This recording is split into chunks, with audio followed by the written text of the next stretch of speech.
Hare Krishna, dear devotees, and welcome to the Wednesday evening class on Bhagavad Gita. My name is Shraddha-devi Dasi, and we will start with the Mangalacharan prayers.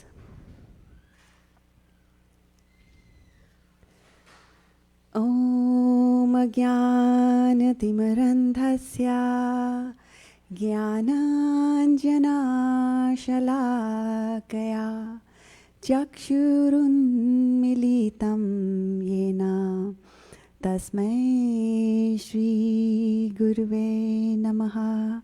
You all can sing together.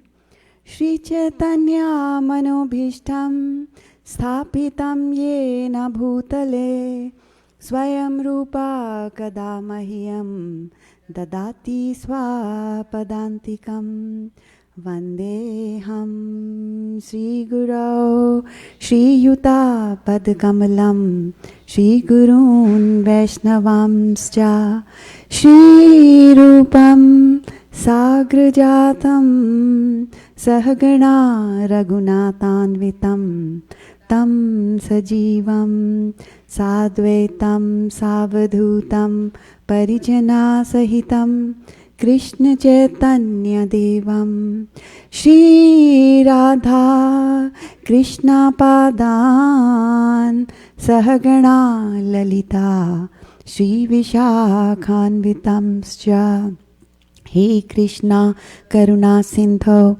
Deenabandho Jagatpate Gopisha Gopika Kanta Radha Kanta Namastute Tapta Kanchana Gaurangi Radhe Vrindavaneshwari Vrishabhanu Sute Devi Pranamami Hari Priye Vancha Kalpatarubhyascha Kripa Sindhubhya Evacha Patitanam Pavanebhyo Vaishnavebhyo Namo Namaha. Jai Shri Krishna Chaitanya Prabhu Nityananda Shri Advaita Gadadhar Shivasadi Gaur Bhakta Vrinda. Hare Krishna Krishna Krishna Hare Hare Hare Rama Rama Rama Hare Hare. So we'll do a little bit of a kirtan together. Call and response.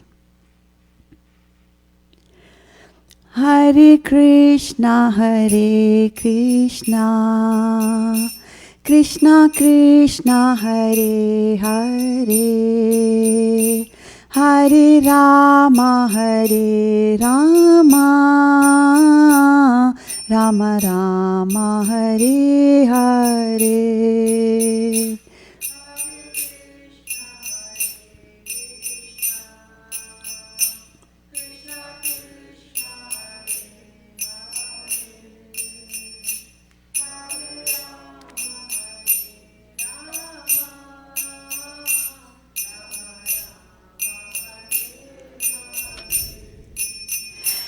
Hare Krishna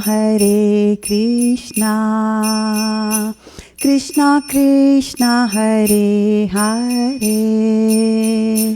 Hare Rama Rama Rama Hare Hare.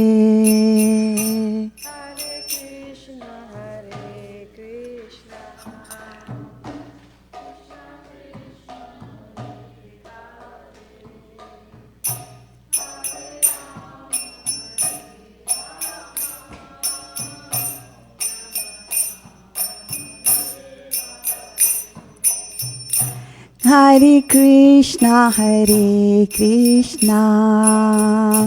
Krishna Krishna Hare Hare Hare Rama Rama Rama Hare Hare.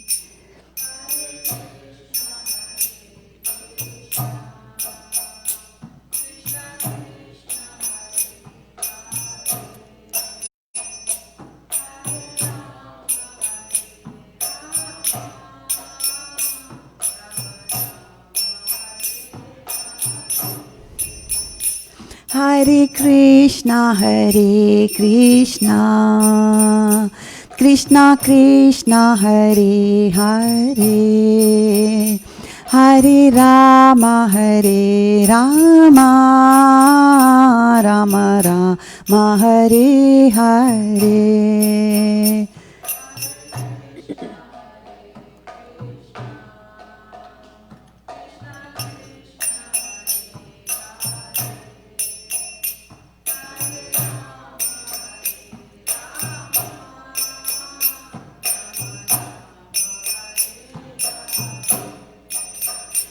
Hare Krishna,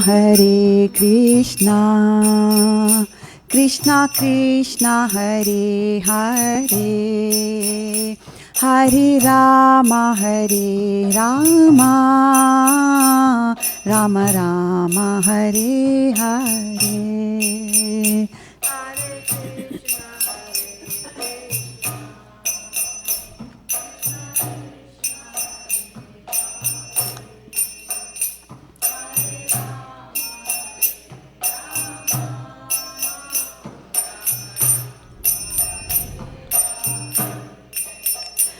Hare Krishna,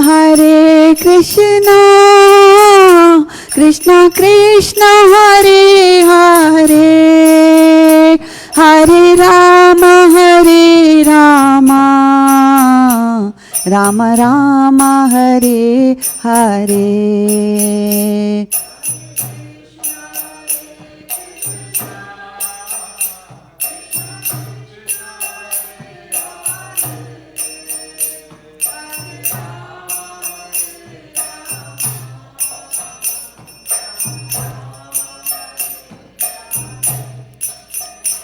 Hare Krishna, Krishna Krishna, Hare Hare, Hare Rama, Rama Rama, Hare Hare.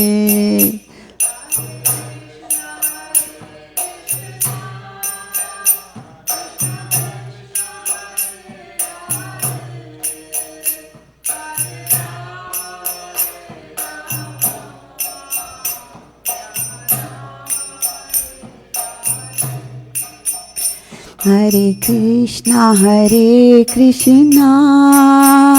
Krishna Krishna, Hare Hare, Hare Rama, Rama Rama, Hare Hare.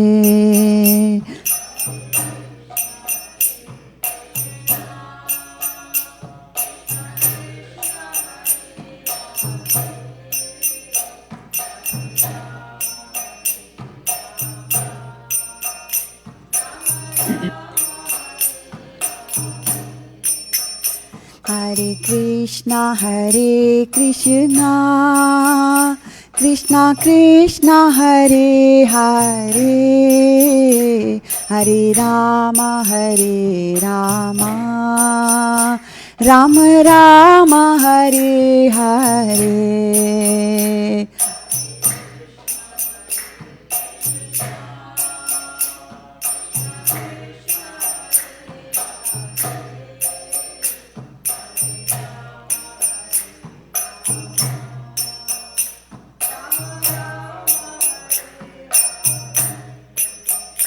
Hare Krishna, Krishna Krishna, Hare Hare, Hare Rama, Rama Rama, Hare Hare.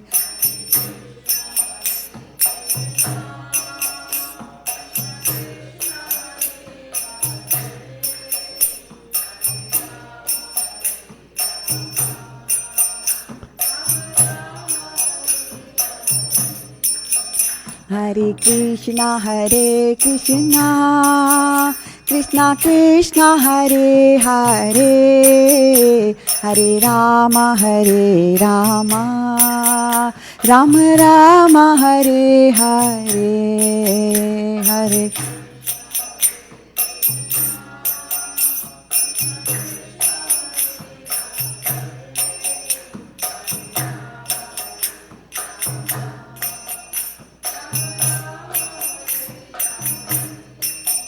Jaya Radha Madan Mohan Radha Madan Mohan Radhe Jaya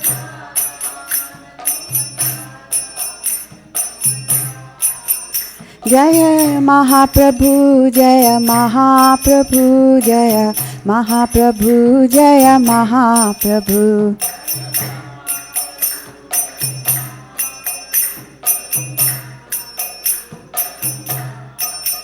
Jaya Lakshmi Narasingha Jaya Lakshmi Narasingha Jaya Lakshmi Narasingha Jaya Lakshmi Narasingha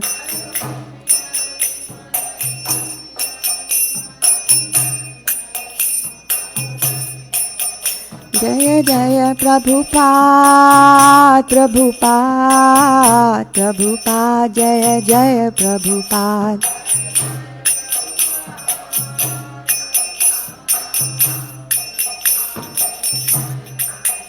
Jaya Jaya Gurudev Gurudev Gurudev Jaya Jaya Gurudev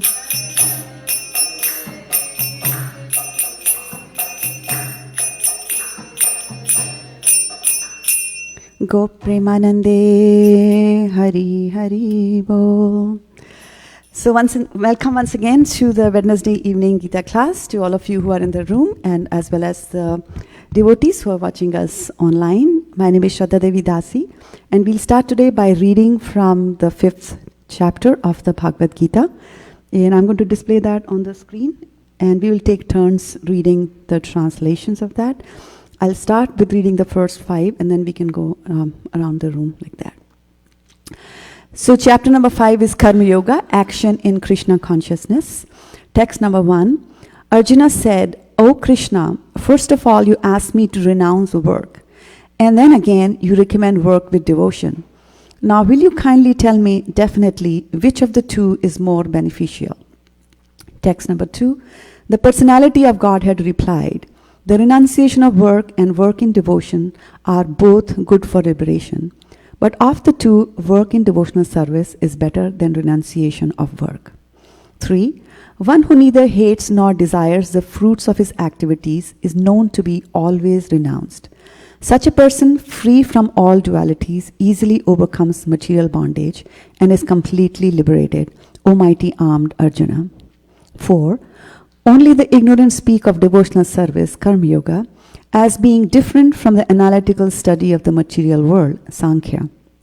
Those who are actually learned say that he who applies himself well to one of these paths achieves the results of both. 5. One who knows that the position reached by means of analytical study can also be attained by devotional service, and who therefore sees analytical study and devotional service to be on the same level, sees things as they are. Would you like to do 5? Oh, is it no? Oh, okay, I didn't realize that. Okay. Is it better? Yeah. It's 6 onwards, yeah. Thank you. Yeah, How many texts? Number 5. 5. Just one? No, 5 each. 5 of them. Yes. Text 6. Merely renouncing all activities, yet not engaging in the devotional service of the Lord, cannot make one happy. But a thoughtful person engaged in devotional service can achieve the supreme without delay. Text 7. One who works in devotion, who is a pure soul, and who controls his mind and senses is dear to everyone, and everyone is dear to him. Though always working, such a man is never entangled. Text 8 and 9. A person in the divine consciousness, although engaged in seeing, hearing, touching, smelling, eating, moving about, sleeping and breathing, always knows within himself that he actually does nothing at all. Because while speaking, evacuating, receiving, or opening or closing his eyes, he always knows that only the material senses are engaged with their objects and that he is aloof from them. Text 10. One who performs his duty without attachment, surrendering the results unto the Supreme Lord, is unaffected by sinful action, as the lotus leaf is untouched by water. Shukarupa. Text 11. The yogis abandoning attachment act with body, mind, intelligence and even with the senses only for the purpose of purification. The steady The steadily devoted soul attains unadulterated peace because he offers the result of all activities to me, whereas a person who is not in the union with the divine, who is greedy for the fruits of his labor, becomes entangled. Text 13, when the embodied living being controls his nature and mentally renounces all the actions, he resides happily in the city of 9 gates, the material body, neither working nor causing work to be done. Text 14. The embodied spirit, master of the city of this body, does not create activities, nor does he induce people to act, nor does he create the fruits of action. All this is enacted by the modes of material nature.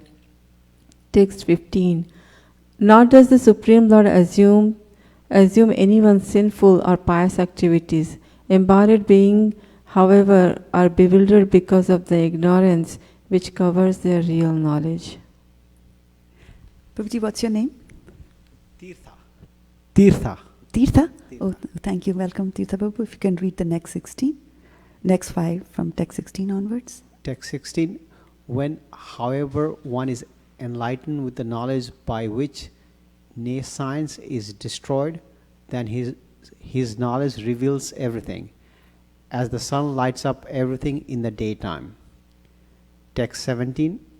When one's intelligence, mind, faith, and refuse are all fixed in the Supreme, then one becomes fully cleansed of misgivings through complete knowledge, and thus proceeds straight on the path of liberation. Text 18. The humble sages, by virtue of true knowledge, see with equal vision a learned and a gentle Brahmana, a cow, an elephant, a dog, and a dog-eater outcast. Text 19. Those whose minds are established in sameness and equanimity have already conquered the conditions of birth and death. They are flawless like Brahman, and thus they are already situated in Brahman. Text 20. A person who neither rejoices upon achieving something pleasant nor laments upon obtaining something unpleasant, who is self-intelligent, who is unbewildered, and who knows the science of God, is already situated in transcendence. Saubhagya. Text 21. Such a liberated person is not attracted to material sense pleasure, but is always in trance, enjoying the pleasure within. In this way, the self-realized person enjoys unlimited happiness, for the concentrates on the Supreme. Text 22. An intelligent person does not take part in the sources of misery which are due to contact with the material senses. O son of Kunti, such pleasures have a beginning and an end, and so the wise man does not delight in them. Text 23. Before giving up this present body, if one is able to tolerate the urges of the material senses and check the force of desire and anger, he is well situated and is happy in this world. Text 24. One whose happiness is within, who is active and rejoices within, and whose aim is inward, is actually the perfect mystic. He is liberated in the Supreme, and ultimately he attains the Supreme. Text 25. Those who are beyond the dualities that arise from doubts, whose minds are engaged within, who are always busy working for the welfare of all living beings, and who are free from all sins, achieve liberation in the Supreme. Would you like to share your name as well? Yeah, my name is Rachna. My name is Rachna. Rachna? Yeah. Okay, good. Thank you, Rachna. Then sure. Next, you can go all the way up to the end of the chapter. Sure. Text 26. Those who are free from the anger and all material desires, who are self-realized, self-disciplined, and constantly endeavoring for the perfection are assured of liberation and the supreme in the ever near future. Text 27 and 28. Shouting out all the external sense objects, keeping the eyes and the vision concentrated between the two eyebrows, suspending the inward and the outward breaths within the nostrils, and thus controlling the mind, senses, and the intelligence. The transcendentalist aiming at the liberation becomes free from the desire, fear, and anger. One is always in this state is certainly liberated.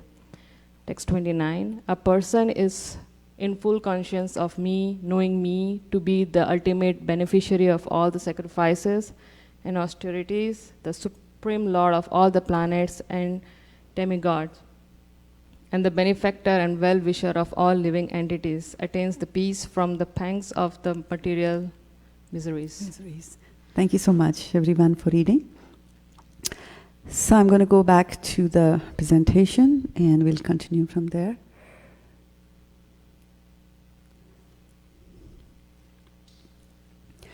Okay, so today, the topic of today's lecture is Invest Right. And we will be drawing upon from the fifth chapter of Bhagavad Gita, which we read just now. And before I do that, I just wanted to make some acknowledgements. First of all, to Srila Prabhupada, who translated all these books into from Sanskrit into English. Without that translation, I would have never gotten to this wonderful wisdom that is there in our Vedic literature. I'd also like to thank my spiritual master, Vaisheshika Das Prabhu, for constantly guiding and encouraging me, and for the innumerable classes that he has been teaching us for almost a decade now. To His Grace Shivas Pandit Prabhu, who is my Siksha Guru, who actually taught me how to go and read Bhagavad Gita scrutinizingly. To His Grace Chaitanya Charan Prabhu, who had visited ISV and who kind of got me interested in mind, because he's kind of like the mind guru. And to His Grace Amok Leela Das Prabhu, I really enjoy his lectures. I've picked up some stuff from there as well. And last but not least, to my husband, Rakesh Prabhu, who always has to make adjustments as I, prepare for these classes. So having said that, we are going to talk about investing what and where are we going to make those investments. So let's first go over and see what do people typically invest. So you can grab a microphone, keep it close to you. You can also move up one row. I'm a vegetarian and I don't eat human beings. So you can come up and let's talk about what do people typically invest. So any thoughts about what people invest? And you can Rachna, you can grab a zafu kind of thing if you want to sit comfortably back on that basket at the back. Yeah, there's those. The zafus there. Okay. Yeah. So back again to investment. Yeah, people talk about investment all the time, right? So what do we invest? And you'll have to use the microphone to share your thoughts. Yeah, we invest in materially and sometimes spiritually, I will say. So materially, we invest in our family, career, and all those things, right? Some in finance. But in spiritual life, we try to invest some time in reading books, chanting, those kind of things. Very good. And by the way, Shikarupa is from the financial side, so that's her line. And so would you elaborate a little bit more on, and she's a devotee, as you can see, because she talked a lot about the investments in the spiritual side, but she didn't tell us about investments in the material world. So would anybody like to tell us what do you invest? Yes, Rachna, we are eager to hear. I invest mostly in stocks, house.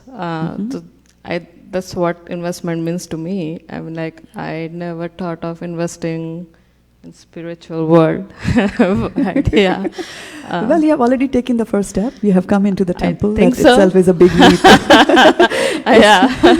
It's a big leap from the stock market to the temple is a big leap. I can tell you that.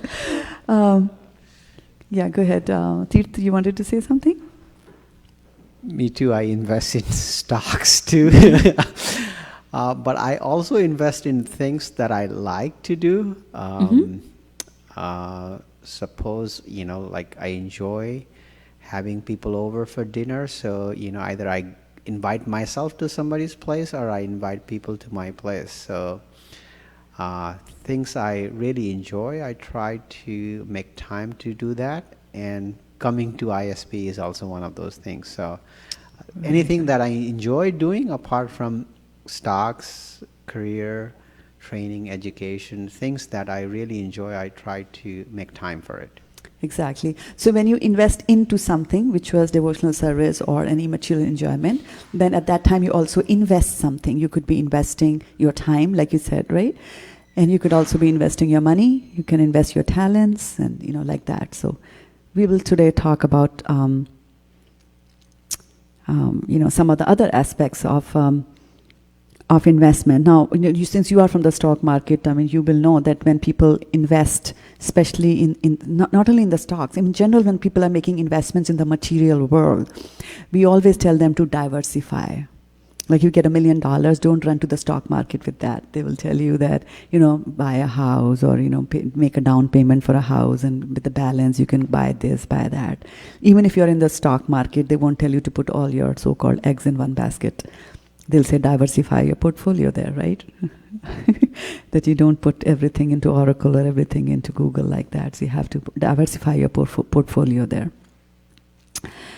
So today we're going to talk about investments from a very different perspective and the investment advice that Lord Krishna gives us. So this is investment 101. So it's investment into the devotional service. And welcome, Prabhu. Thank you for joining the class here. So now you're going to get a new portfolio, Rachna. So it won't have, it won't have the Baidus and the Aladdins and whatever are, the prime Apple, Google, whatever the prime stocks these days. But we'll talk about a very different portfolio, and we'll draw upon from the Bhagavad Gita. And I will speak, and you can repeat after me, right? Tad buddhayas tad atmanas. Tannishthas tad parayanaha gacchantya punar avrittim jnana nirdhuta kalmashaha tad buddhyas tad atmanas tannishthas tad parayanaha Gachanti apunar avritam Jnana nirdhuta kalmashaha. Okay, somebody wants to lead? Grab a microphone and please lead.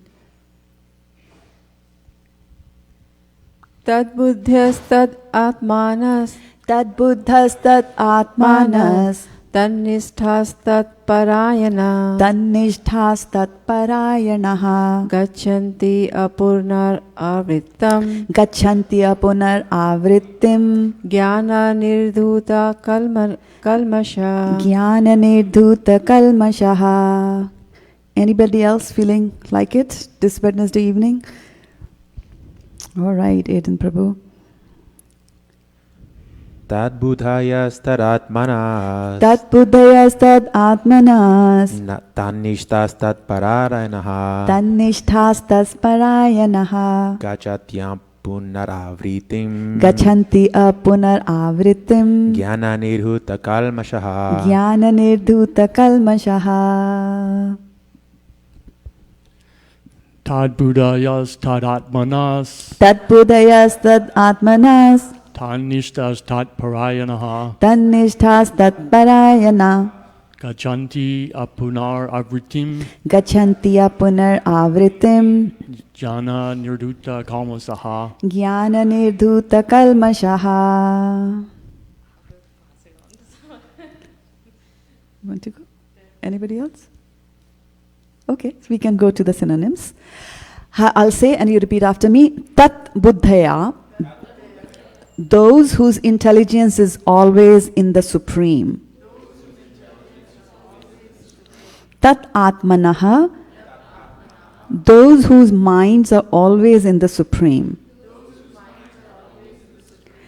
Tat nishthaha, those whose faith is only meant for the Supreme. Tat parayanaha, who have completely taken shelter of him. Gachanti, go. Apunaha, avritim, to liberation. Jnana, by knowledge. Nirdhuta, cleansed. Kalmashaha, misgivings. Okay, so we're just going to look at these synonyms and I'll ask you some questions based on that. So what is the Sanskrit for mind that is used here? We have to use a microphone to get points, Kautuk Karnova. we can have one mic in the front area and one can circulate in the back. Okay, so let's hear from you. Atmana. Atmanaha. Okay, what is the meaning of cleansed in Sanskrit? If you were to be talking Sanskrit and somebody was to say, what is cleansed? You'll say what? Nirdhuta. Nirdhuta. Very nice. What is the meaning of faith in Sanskrit?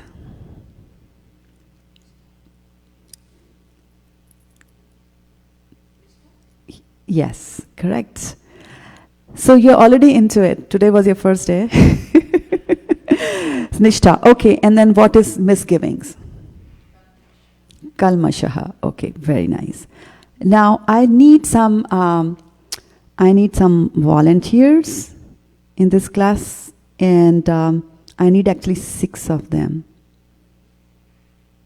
Anybody wants to volunteer? Okay, 1 and 2 and 3 and 4, 5. Prabhu, what's your name?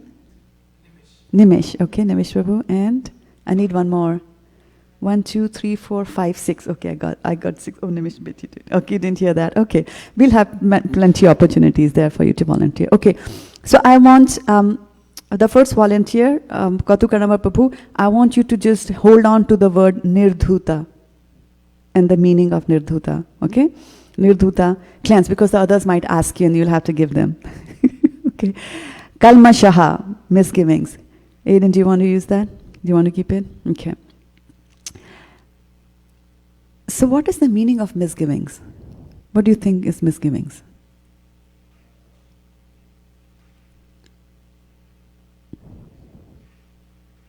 You can share your thoughts on the microphone. Misgivings. Anarthas. Anarthas.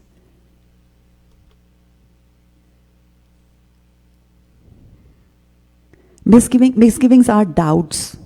Any doubts that you have, those are called as misgivings. Okay? So, Aiden, you're taking the doubts, right? Kalmashaha, misgiving. You'll keep that with you. Okay. So let's look at the translation, which we read earlier. When one's intelligence, mind, faith, and refuge are all fixed in the Supreme, then one becomes fully cleansed of misgivings through complete knowledge and thus proceeds straight on the path of liberation.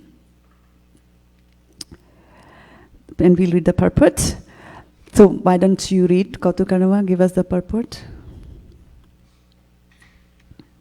The supreme transcendental truth is Lord Krishna. The whole Bhagavad Gita centers around the declaration that Krishna is the Supreme Personality of Godhead. That is the version of all Vedic literature. Paratattva means the Supreme Reality, who is understood by the knowers of the Supreme as Brahman, Paramatma, and Bhagwan. Bhagwan, or the Supreme Personality of Godhead, is the last word in the Absolute. Okay, so question, the Supreme Transcendental Truth, what's the other word for that? The Supreme Transcendental Truth. In English, yeah.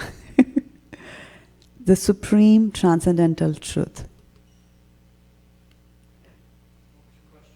The Supreme Transcendental Truth, what is the other name for that? Krishna, very good. Okay, yeah. Okay, so we'll continue on with the purport, and Prabhu, if you would like to, there you go. Yeah. If you can continue reading.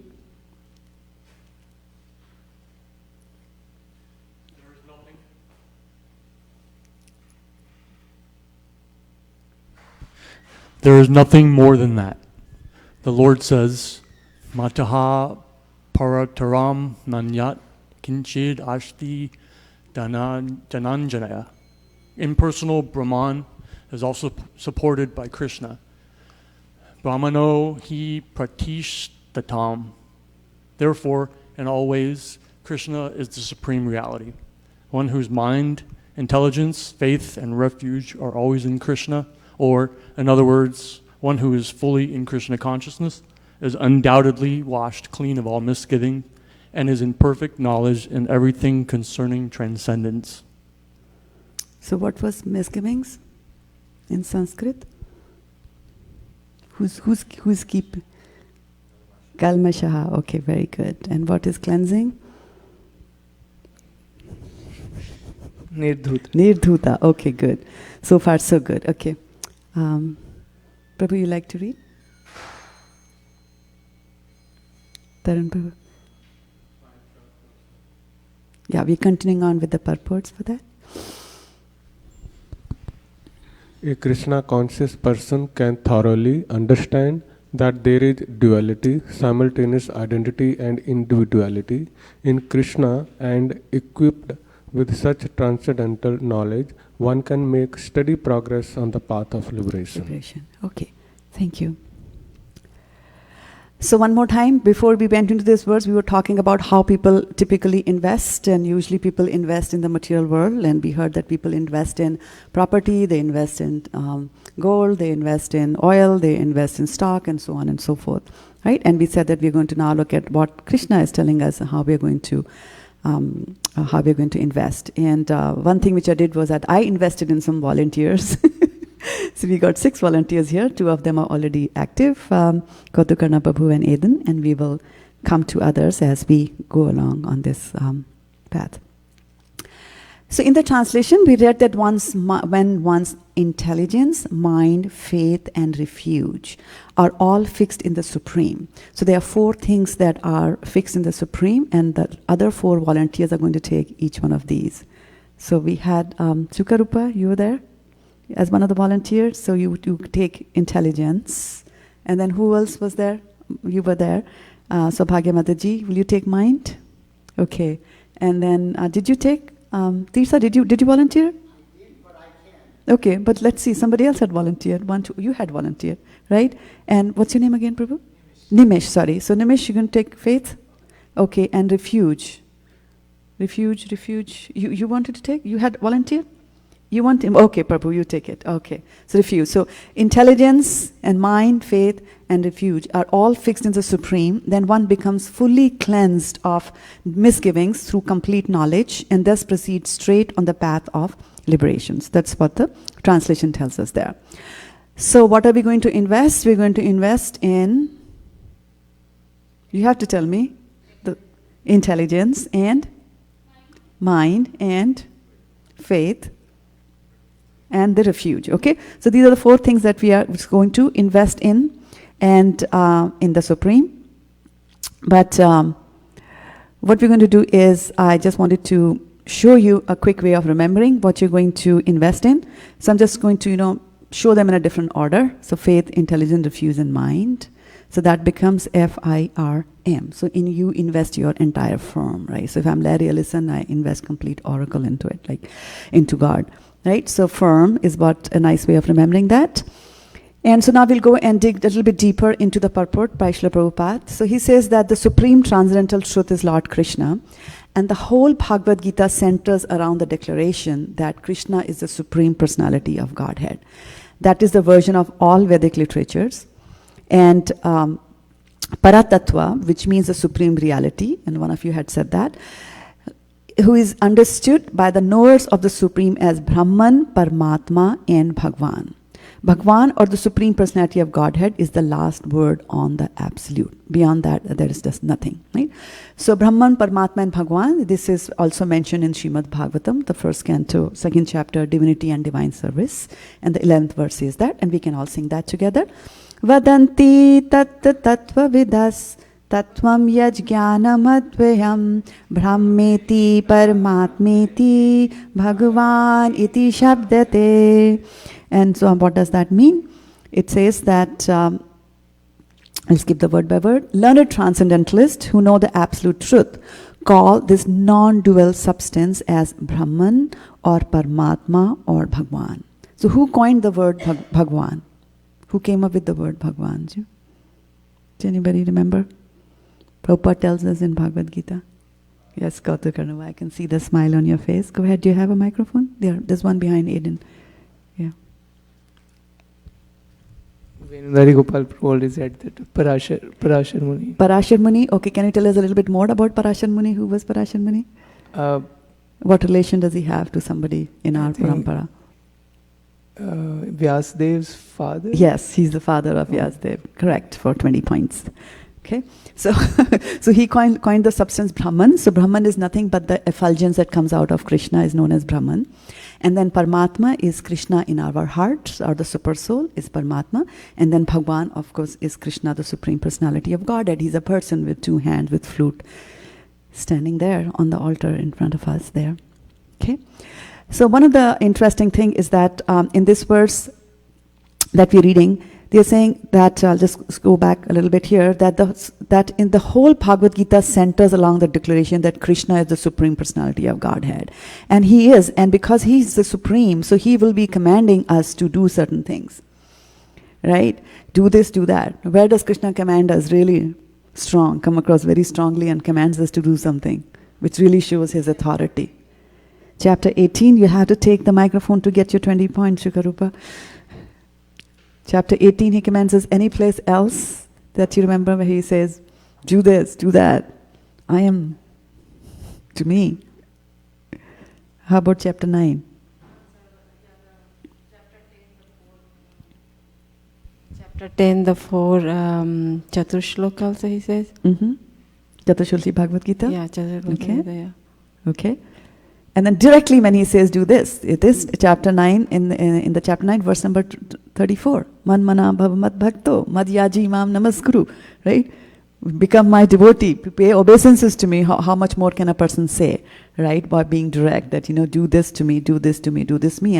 And of course the word aham, as you mentioned, Sukarupa, it comes from the Chaturshloki Bhagavad Gita, which is the 10th chapter, and verses 8, 9, 10, and 11 form the Chaturshloki Bhagavad Gita. And the very first verse is aham sarvasya prabhavo matta sarvam pavartate. It says that from me everything is emanated, right? The aham is there. So there's a very interesting thing that Balimardhan Prabhu once said in one of his classes. He said that once he went out on book distribution and he was giving away the Bhagavad Gita. He was showing a Bhagavad Gita to somebody. And that person apparently had read the Gita, and he said that, what I really don't like is that how Krishna constantly says aham, aham, aham. He's not showing any humility at all. He should be more humble, right? So when you don't believe that Krishna is the Supreme Personality of Godhead, that's when you will be, putting forth arguments like that. I mean, he is the Supreme Personality of Godhead. He will say things like that to guide us, right? To do that. So I just thought that, I'll bring that up because Prabhupada in the purport is emphasizing that when you are going to invest your, the four things that we have, your mind, your intelligence, and so on and so forth, into Krishna, there has to be a reason why I should make my investments, right? I mean, you are active in the stock market, so Rachna, you can tell us that, right? Why would you go and invest in Apple, and why would you not invest in Oracle, or, like that? So there's a reason why we do that. And so similarly, when you are investing four of your most important things, then there has to be a reason there. And Prabhupada is saying that he is the Supreme. So that's the best possible investment that you can have. So it's okay if he says, aham. And then Prabhupada continues, although it has not been said yet in the 5th chapter of Bhagavad Gita, he will say that much later on. He says that there is nothing more than that he's the absolute truth. And the Lord says, matta parastaram nanyat kinchit asti dhananjaya. Right? And then he says, impersonal Brahman is also supported by Krishna. Brahmano hi pratishtaham. Right? So if we'll first just look at mattam parantara nanyat, that comes in much later chapter 7.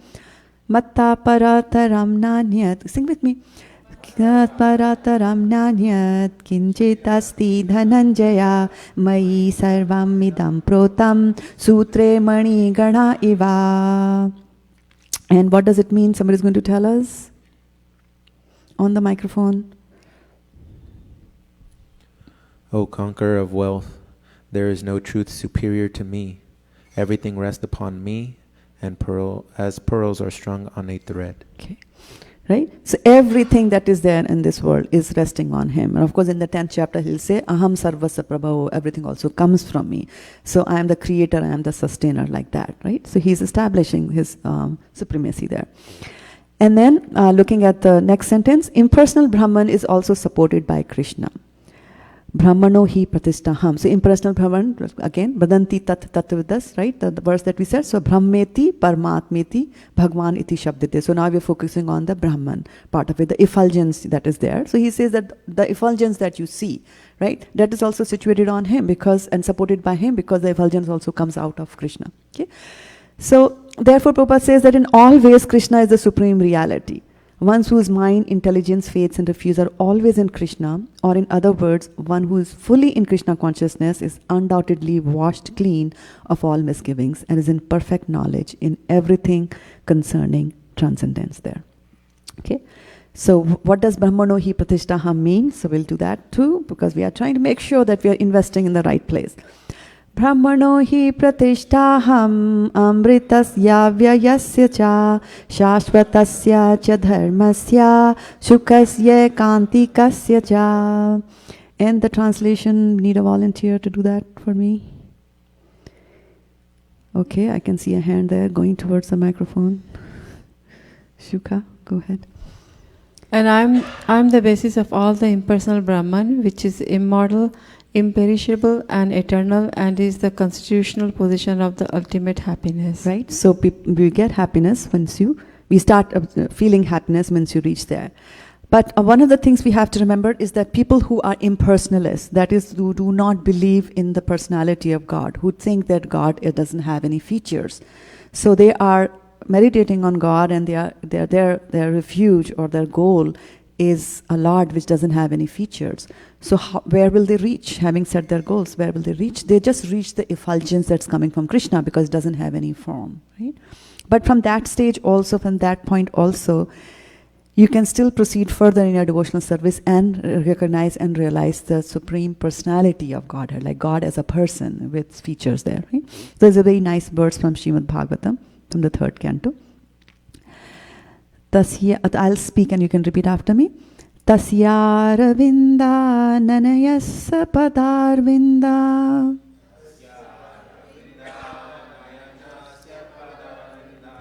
kinjal kamishra tulasi makaranda vayu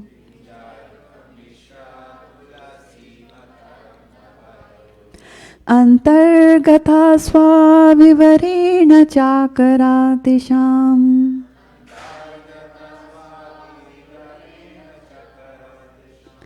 shankashobham aksharajusham api chittatanvoho.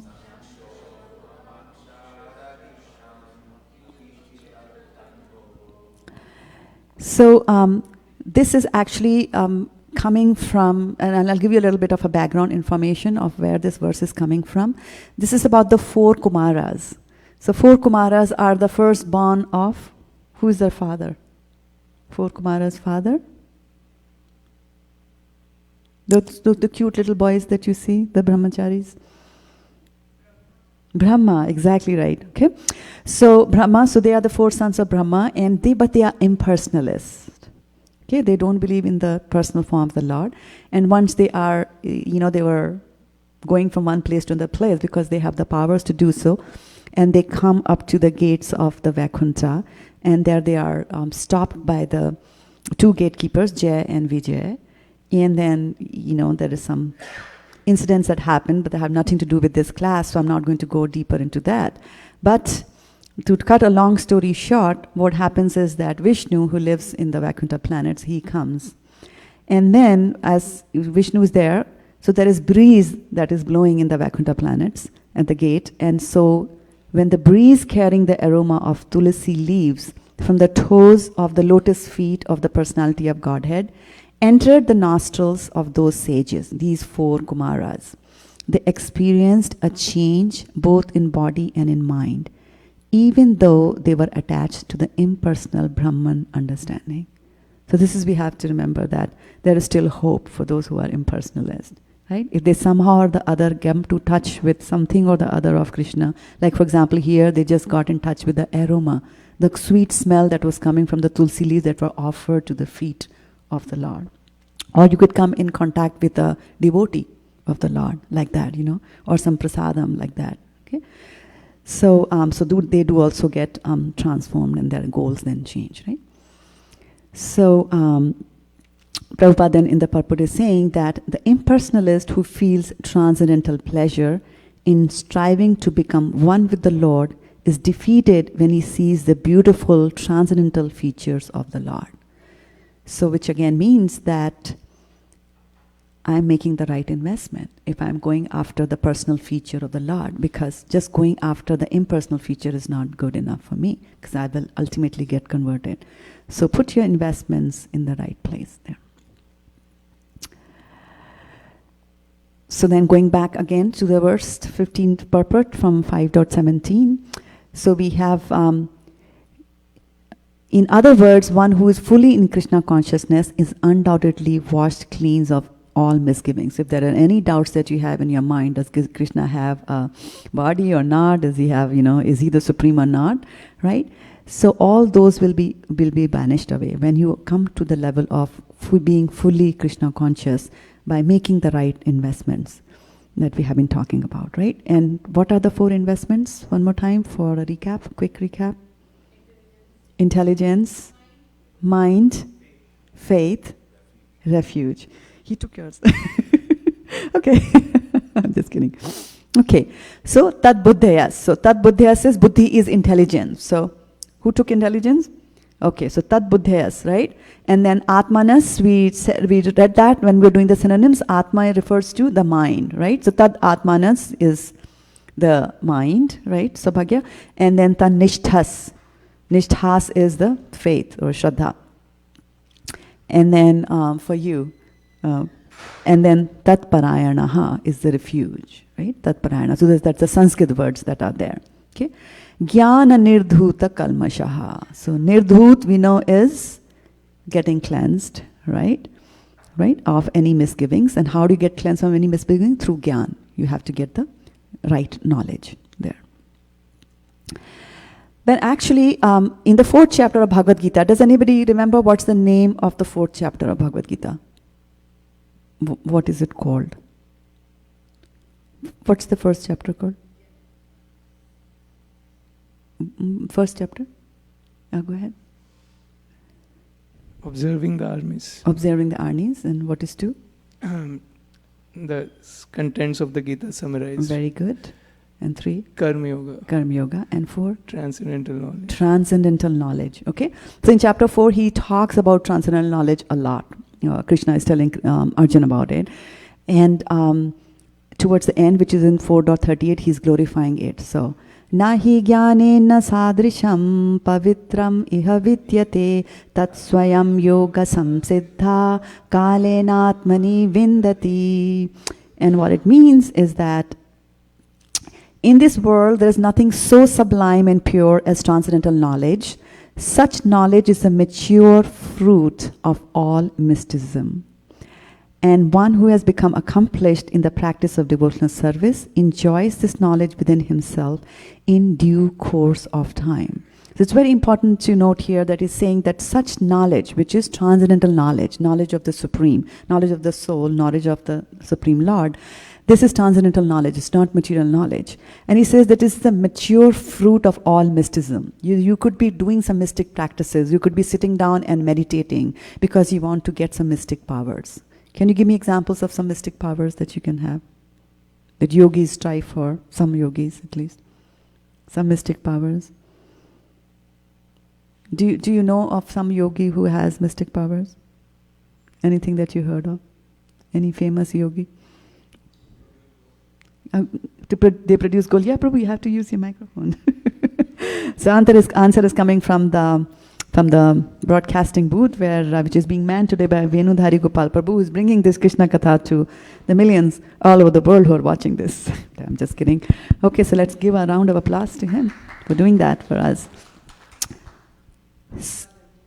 Yes, very good. You have to say that in the microphone because people are watching us online.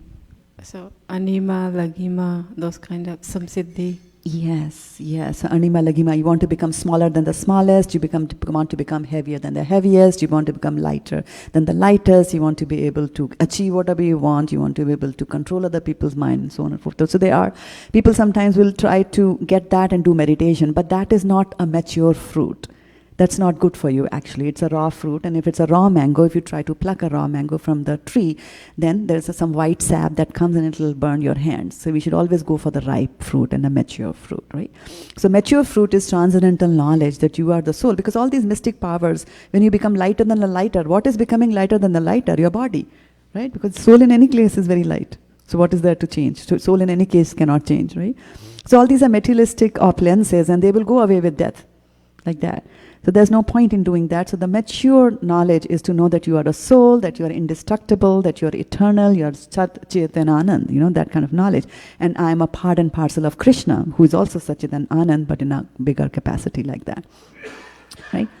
So this kind of knowledge, this kind of transcendental knowledge is saying is that you will get that by doing devotional service to the Lord. Okay? And when will you get it? In due course of time. So they are just hinting to you that you have to be patient. You cannot be just, chanting your rounds and halfway to the rounds you're saying why am I not seeing Krishna? Like that. It takes time, right? In due course of time, when you're really ready for it, when as they say, when your shares have matured in the investment world, then you can cash on them, right? So there's a little verse that I wanted to bring. This is from Sri Navadip Bhav Tarang. And actually, I was just thinking that we have a little bit of time. We could even sing that song together. And I really like it because it describes me very nicely. So, let's see, do I have it there? All right. So this is Sri Navadip Bhavtarang, and it's written by Bhakti Vinod Thakur. And first we'll do the meanings, because then it makes it more relishable. So, within my sinful heart, the 6 enemies headed by lust perpetually reside, as well as duplicity, the desire for fame, plus sheer cunning. At the lotus feet of Lord Nrsimha, I hope that he will mercifully purify my heart and give me the desire to serve Lord Krishna. Weeping, I will beg at the lotus feet of Lord Nrsimha for the benediction of worshipping Radha and Krishna in Navadvip, perfectly safe and free from all difficulties. When will this Lord Hari, whose terrible form strikes fear into fear itself, ever become pleased and show me his mercy? Even though Lord Nrsimha is terrifying towards the sinful souls, he offers great auspiciousness unto the devotees of Lord Krishna, headed by Prahlad Maharaj. When will he be pleased to speak words of compassion unto me, a worthless fool, and thereby make me fearless?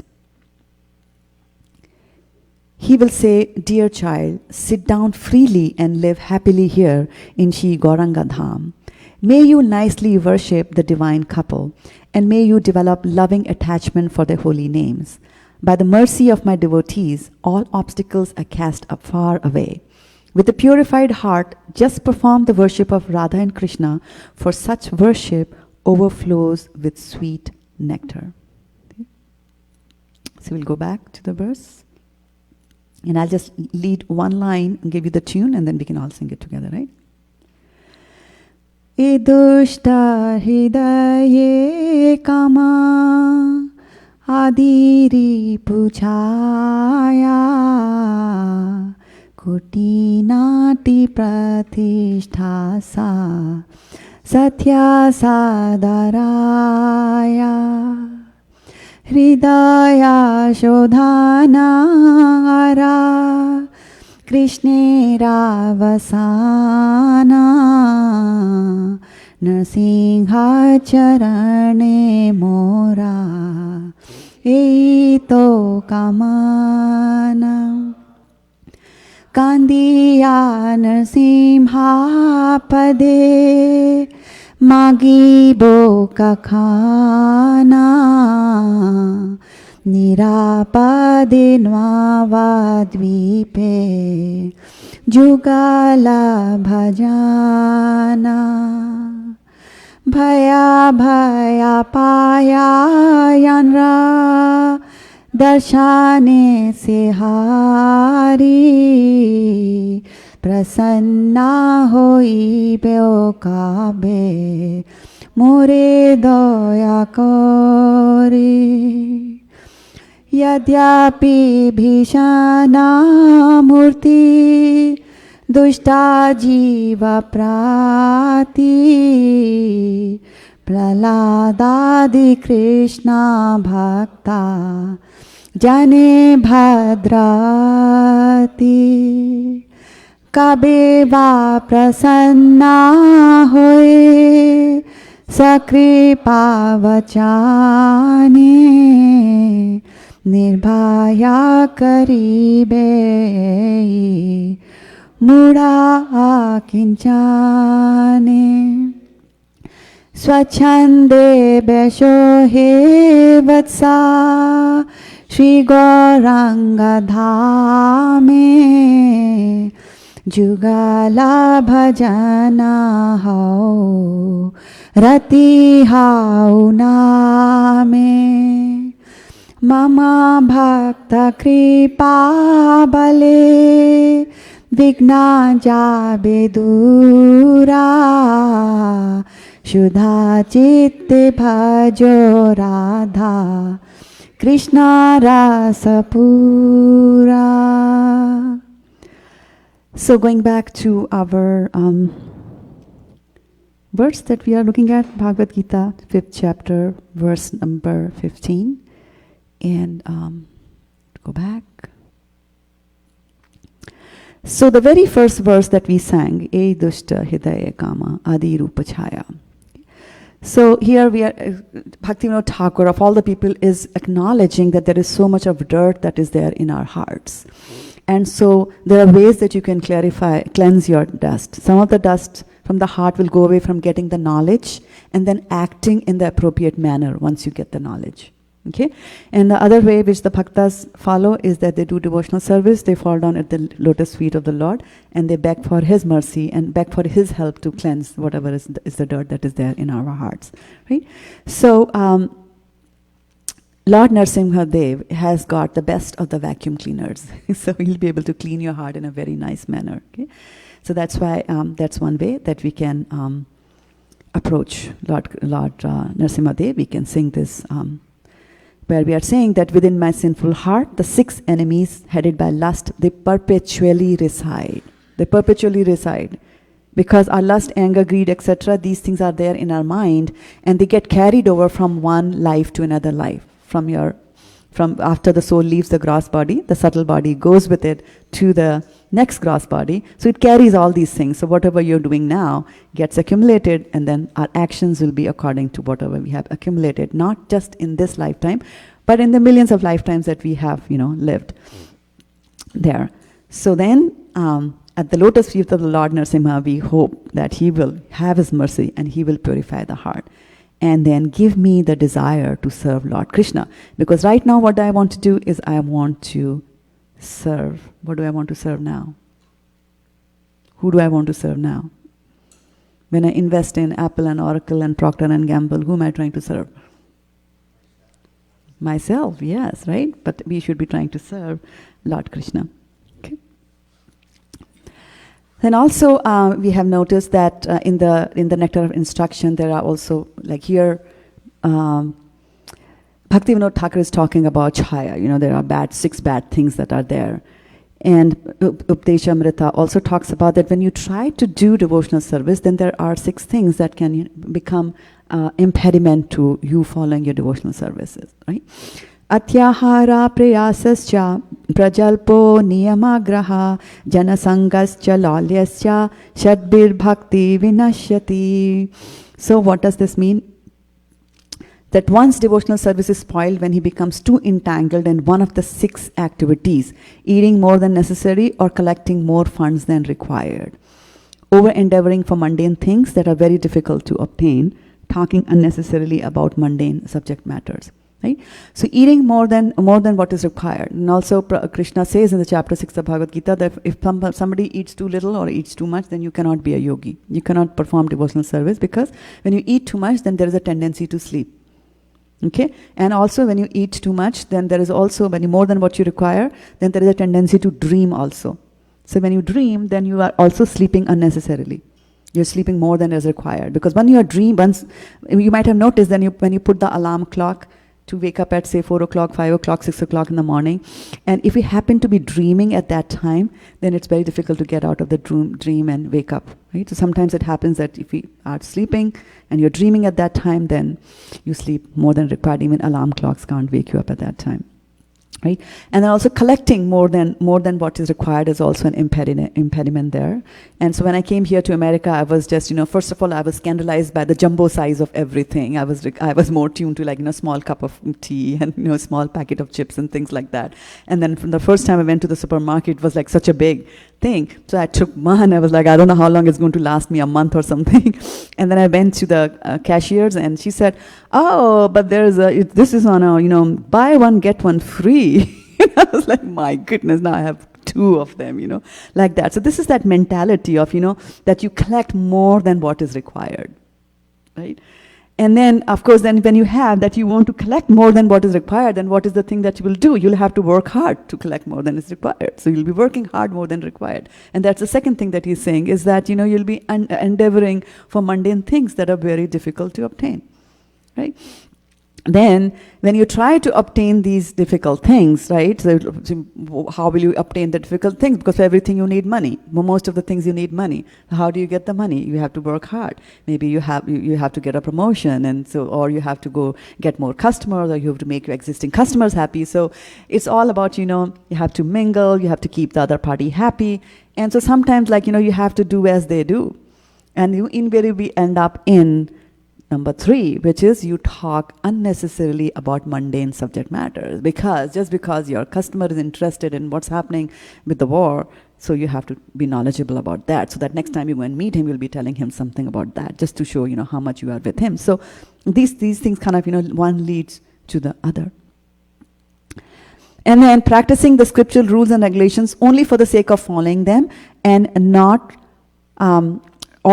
following them, or rejecting the rules and regulations of the scripture and working independently or whimsically. So either you follow it too hard, or you don't follow them at all.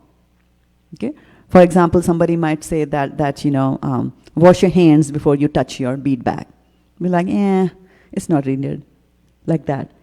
So slowly, by disobeying those rules, then you start sinking more into the material world. On the other hand, you can also be following certain rules whimsically. And here, Vaisheshika Prabhu tells us of a very, very funny story. And that is about a priest. And he was teaching his students how to conduct a wedding ceremony. And so he had, he laid a yagya kund, and he had the flowers and the samagri and everything, you need. And but there was a little kitten that was there also in the room, and the kitten would just keep, kittens are very playful, so the kitten would come and the kitten would, just disturb and, drop the flowers, and there was water. So the priest didn't like the disturbance, so he told his students that, just get a basket. So they brought a basket, and they put the kitten in the basket, they put a cover on it, and he said, okay, just put it on the east side of the room. So they put the cat in the east side of the room. And then he taught them how to do the whole procedure. They learned it, and so on and so forth.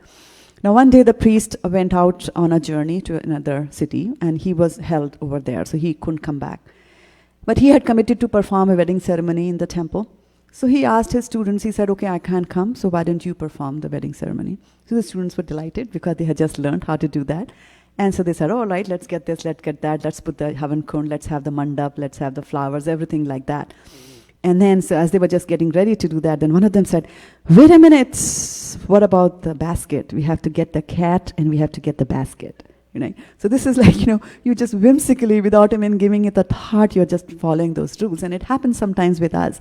I mean, I was lucky that my parents were not very ritualistic, but I know from other friends who talk about this, they say that, used to ask my grandma, why do you do that? And she said, I don't know, but my mom used to do it like that.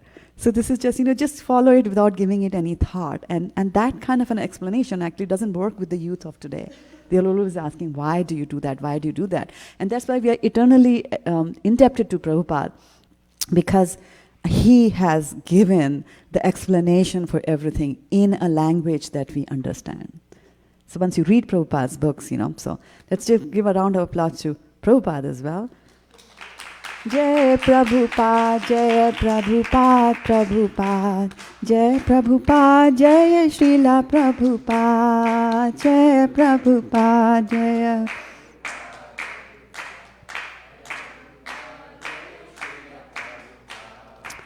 So when you listen to the wonderful Krishna Katha that Prabhupada has translated, right? So what happens that it's a property of Krishna Katha, because it's transcendental in nature, that it enters into your heart through your ears. So he says that, don't worry too much about like, where is that connection between my ear and the heart? I have studied biology. I didn't see any tube over there. Well, but there is a subtle body as well. There are subtle tubes also in your body that you cannot see. So when it comes to scriptures, you also need to have some faith. And Prabhupada says in the beginning of Bhagavad Gita that you have, for the time being, you suspend your disbeliefs and suspend your doubts that you have, any misgivings. Mr. Misgivings. What's the Sanskrit for that? You are there? Okay. Aiden. Kalmashaha. Kalmashaha, right? So any kalmashas that you have got, they will go away. When this enters, so just keep all your kalmashas aside and read the Bhagavad Gita as if it is true. Assume that yes, Krishna is the Supreme Personality of God, and then read about him. And by the end of the Bhagavad Gita, you will be convinced that he is indeed God, like that. So he says that you do that. And so in the Bhagavatam also, in the Divinity and Divine Service chapter, they kind of tell you the whole process, that how you read the scriptures, and you recite the scriptures, and then you do some service to the exalted devotees, and then you develop a desire to listen to Krishna Katha, because that's also very important, because right now we don't have a desire to listen to Krishna Katha. I mean, you do have, that's why you came to the temple. But most of us don't have. They go and watch CNN channel, they watch Fox channel. And what are they telling you? All kinds of bad news. Somebody died, somebody ran away, somebody stole, somebody dropped a bomb, and that kind of news. So that's all useless things, right? So if we listen to Krishna Katha, then, Shrinvatam Swakatha Krishna Punya Shravana Kirtana Hidya Anthasto Hiya Bhadrani Vidhunoti Shruhit Satam. So when you hear Krishna Katha, then what it does is the Krishna Katha enters, the vibrations of Krishna Katha will enter into your heart. And there they will vidhunoti, like a dhunna, like a, that device that you use to clean cotton, it'll vibrate your heart. And just as sometimes you used vibration, for example, to clean this carpet and to remove all the dust from this carpet, you can hang the carpet and beat it with a stick. And so the carpet starts vibrating, and the static dust particles, they will fall down. Right? So similarly, these Krishna Katha, these vibrations, they go and vibrate your heart, and all the dust which is there in your heart, which is in the form of, give me some examples of dust that others have, you don't. Any dust? Anarthas. Anarthas. Give me some examples of anarthas. Lagi mein. Anger. Anger is one. Lamentation. Lust. Greed is coming from the broadcast station there. Yes, lust, anger, greed, envy, pride. So all these things are dirt which is there. Okay. So they will get cleansed. And then further on in the second canto of Bhagavatam, this is another very beautiful verse, and it says, Pravishta karna randhrena swanam bhav saroruham dhunoti shamalam krishnaha salilasya yatasharat. And what does it mean? It says that the sound incarnation of Lord Krishna. So which means that Krishna incarnates in the form of sound as well. So when you're listening to Krishna Katha, it is Krishna there. When you're chanting the names of Krishna, Hare Krishna, Krishna Krishna, Hare Hare, Hare Rama, Rama Rama, Hare Hare, it is the sound incarnation of Krishna. It's Krishna who's dancing on your tongue. So the sound incarnation of Krishna, the Supreme Soul, which is, when you're listening to the sound incarnation in the form of Srimad Bhagavatam, it enters into the heart of a self-realized devotee. And what does it do? It sits on the lotus flower of his loving relationship. So there is so much of hope that my relationship with Krishna is actually a loving relationship. It's not a relationship of fear, right? Which is such a good thing to know, because most of us fear the Lord.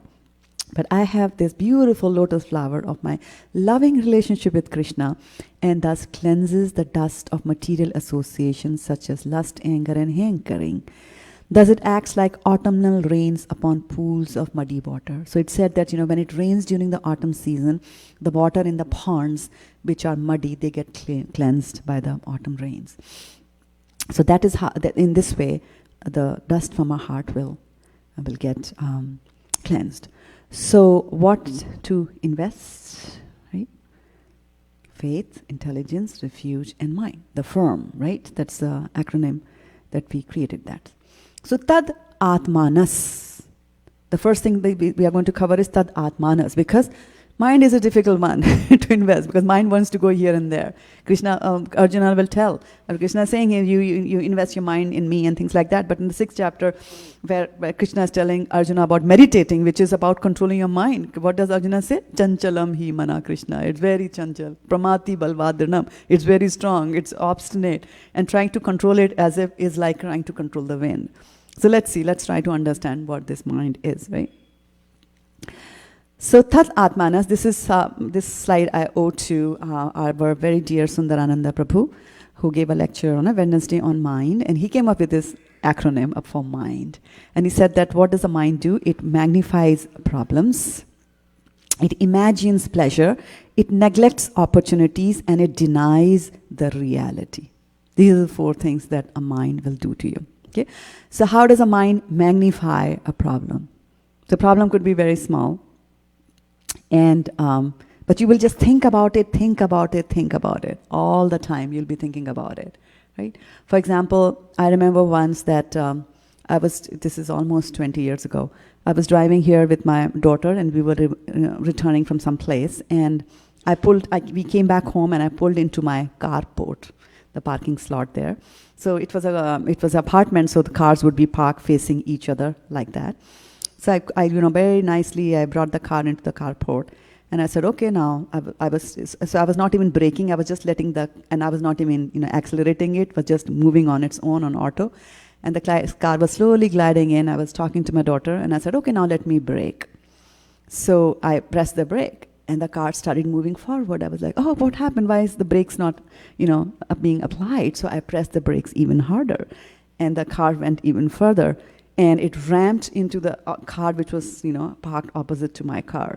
And then, of course, next to me, my daughter, she was a teenager. She started squealing as only teenagers can squeal, right? And so I was even more worried, like, what's going to happen? So I just kept on pressing the brake, and the car went and jammed into the car and then it stopped. Obviously, it had to stop. And then, of course, I realized that I was not pressing on the brakes. I was pressing on gas, like that. And then we came out, and we saw that because of all this, I had actually pushed a stationary car about 3 feet away by just, pressing on the brake. And then it was like, oh my Krishna, what's going to happen now, right? Number 1, my insurance is going to go up. Number 2, did my husband who's upstairs, did he listen to that? Oh my goodness, what about all the other neighbors who have been hearing all this screeching, and what are they going to do? And what about the person who comes back and sees that this car has been, her car or his car has been, completely smashed.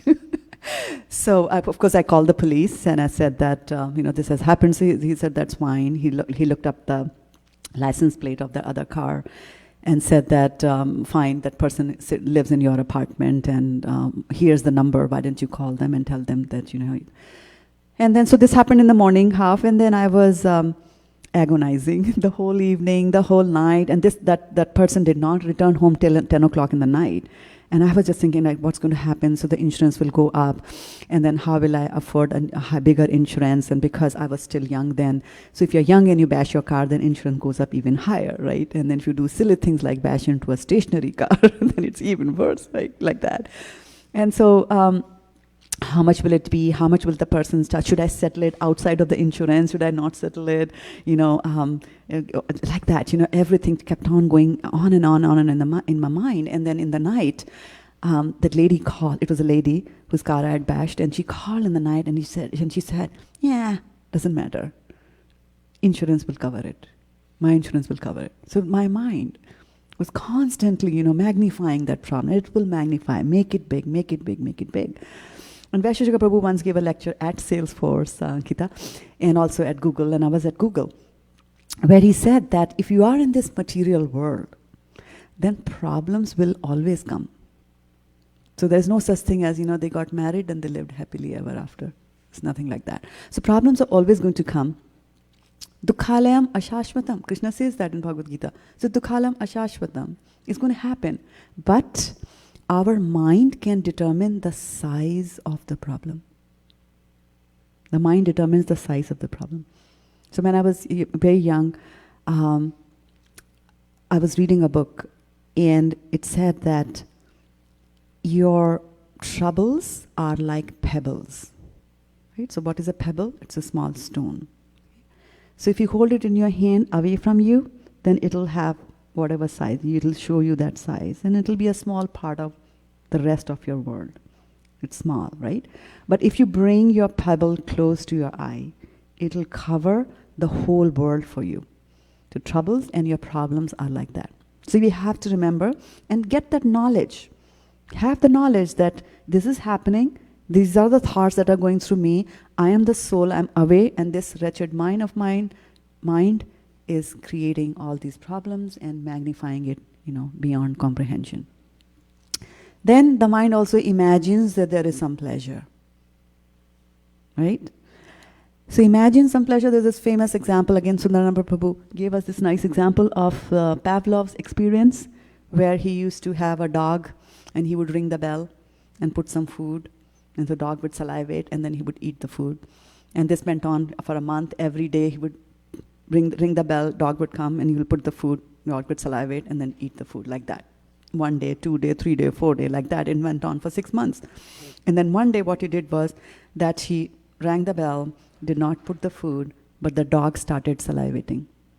Why? Because the dog is imagining the pleasure. It imagines that there is pleasure over there.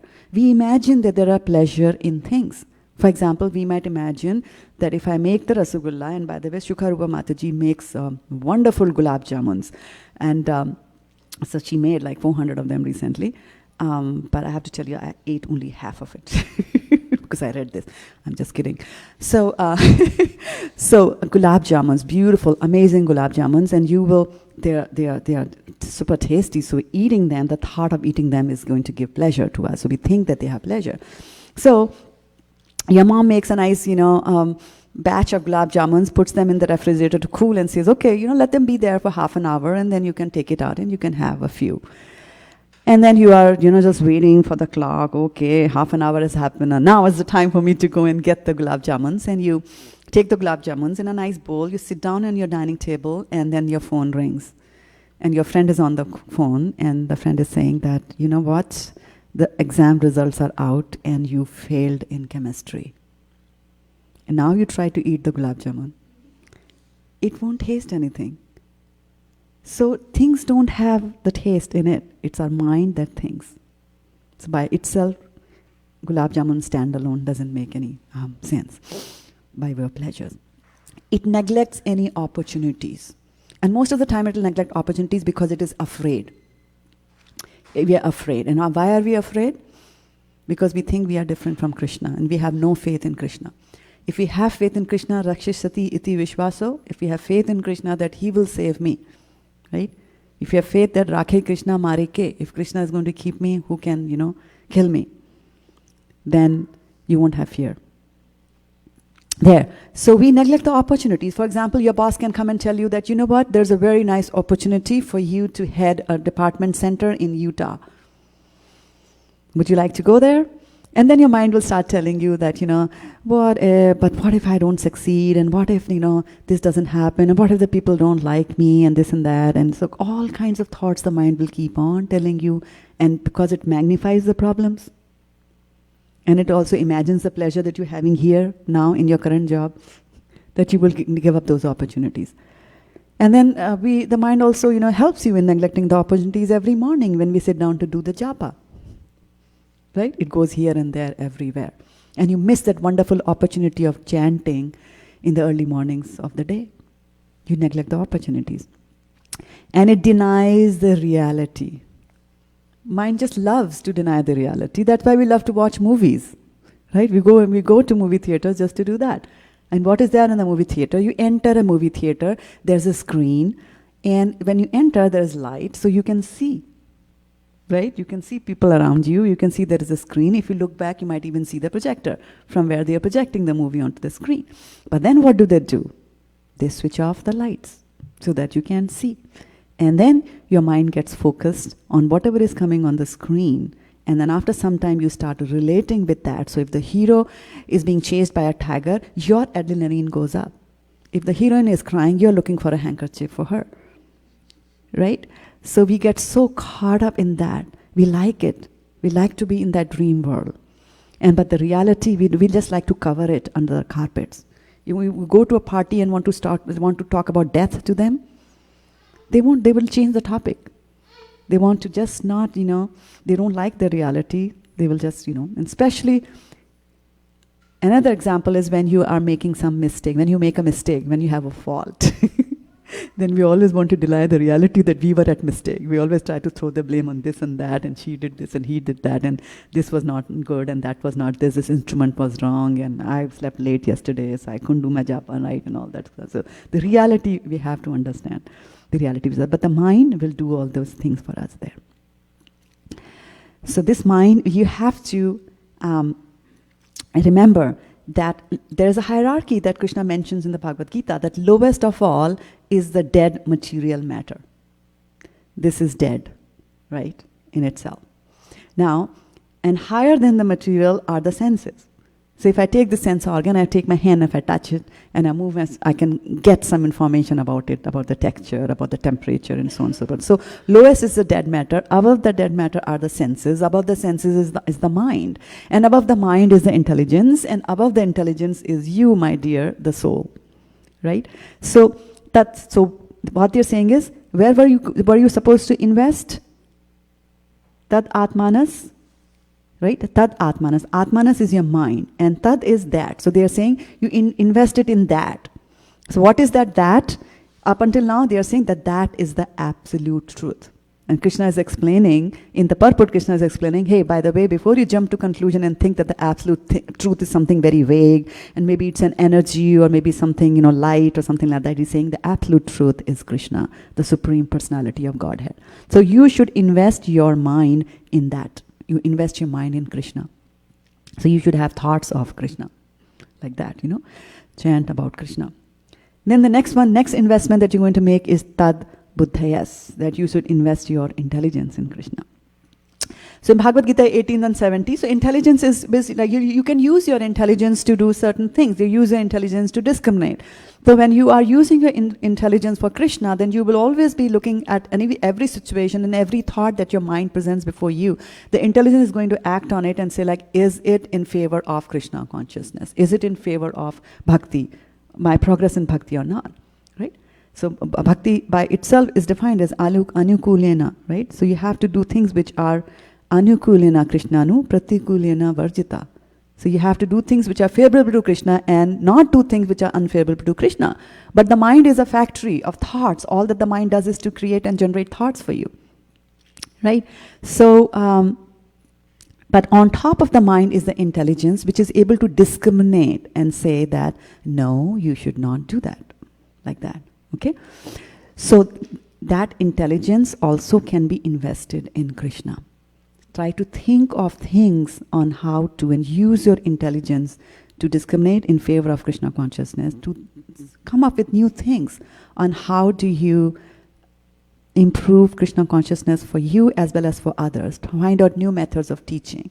For example, there was somebody used their intelligence, a couple of bhaktas from this congregation, they used their intelligence to create a app that runs on iPhone and other smart devices that allows you to track how many books you want to read, how many pages is going to take you to read, and track your reading, purchase books, set reminders and things like that. Somebody used his intelligence, but he used that intelligence for Krishna. Similarly, Oppenheimer also used his intelligence. What did he use his intelligence for? He was the one who created the atom bomb. He was certainly not using it for Krishna, right? Because you are taking Krishna's thing in your hand. I mean, Krishna says, Mrityu sarva haras chaham. Let Krishna take care of the killing part of it, you know. You focus on Krishna conscious activities. And here in Bhagavad Gita, there's also a very interesting way on how you use your intelligence. Adhyeshyate jaya imam dharmyam samvadamavayo jnana yagyena tenaham ishta swam iti me matihi. And it says, I declare that he who studies this sacred conversation of ours worships me by his intelligence. So, if you are taken to reading books, and nowadays, I mean, we have two Matajis in this congregation who will not let you go. One of them is Gandharvika Mataji. She will be after you for the Chad, which is chapter of day of Bhagavad Gita. How many of you know about Chad?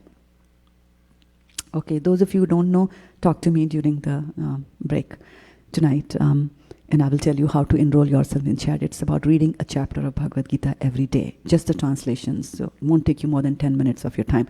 A very good investment, right? So, and the other one is Malini Mataji, who now has got an even bigger goal. That's a 90-day Bhagavad Gita challenge that's going on, where you're supposed to read the whole of Bhagavad Gita in 90 days. Including the purports and verses and everything like that. So you can indulge in these kind of things and invest your intelligence in Krishna as well. Then in Bhagavad Gita in the previous chapter, Krishna says that Vitaraga bhaya krodha manmaya mamupashritaha bhavaho jnana tapasa putamad bhavamagataha. So he's saying that being freed from attachment, fear and anger, being fully absorbed in me and taking refuge in me, many persons in the past became purified by knowledge of me, and thus they all attained transcendental love for me. Okay? So how will you become freed from attachment, fear and anger? First you have to get some knowledge, right? First of all, you have to understand that you are attached. Sometimes people don't even know that they are attached. Right? Sometimes they don't even know what is right and what is wrong till you read Prabhupada and he tells you about the 4 regulative principles, and then you say, oh wow, that is what it is. I still remember watching a little video where Prabhupada was talking to some of the priests here in USA, and they were having a nice discussion about why you should not eat meat. And so that man was saying that, the priest was saying that, yeah, but the sheep are meant to be eaten. So, people have that kind of a knowledge that you are supposed to do that. So you need to get the knowledge and you need to get it from the right sources. And that's why you read the books that are there, over there. And then you take refuge in Krishna. You make Krishna your goal. You make Krishna your shelter. And he says that many people in the past have become purified. So you will also become purified. So kalmasha will go away there. So tad buddhyas tad atmanas tad nishthas tad parayanaha gachanti apunar avritam. So you have to also have faith in Krishna, and then also have your refuge in Krishna. Gachanti apunar avritam. So gachanti apunar avritam means that apunar avritam means will not come back again. So you will go to a place from where you will not come back again. Because in this material world, what happens? We just go from Brahmande Brahmite Kon Bhagyavan Jeev. So we are just loitering in this universe, going from one planet to another planet, back to this planet, in this body, in that body, back again as human body, fall down, become a dog, a worm, a bird, a fish, and so on and so forth. Right? But we are just, recycling as if in a Ferris wheel. We are just going up and down, up and down, up and down in this material world. But what we need to really do is to go back from where we will never come down, and that is the spiritual world. And Krishna also says in 15th chapter that Yad Gatva na nivartante tad dhama paramam mama. That, my dham, my place, So if you go to Krishna and make that as your goal, that I want to go there. So if you're investing in real estate, Rachna, how about investing in a house in Golok Vrindavan? That's the best place, because there you will live forever in your spiritual body. And from there you don't have to come down here. And by the way, you don't have to pay property tax over there. It's a good thing, right? So, gachanti apana avritam jnana nirdhuta kalmashaha, right? So with jnana, this will go away. So, we are going to invest the 4 things. So we have those 4. And so what do you invest and what do you invest in? So we said that we invest our time, our energy, our money in homes and stock and relationships and so on and so forth, right?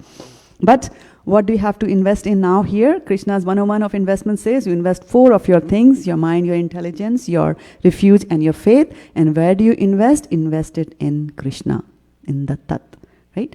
It has to go into the Tat. Tat buddhyas, Tat atmanas, tan nishchas, tat parayanaha, right? So that's the Tat.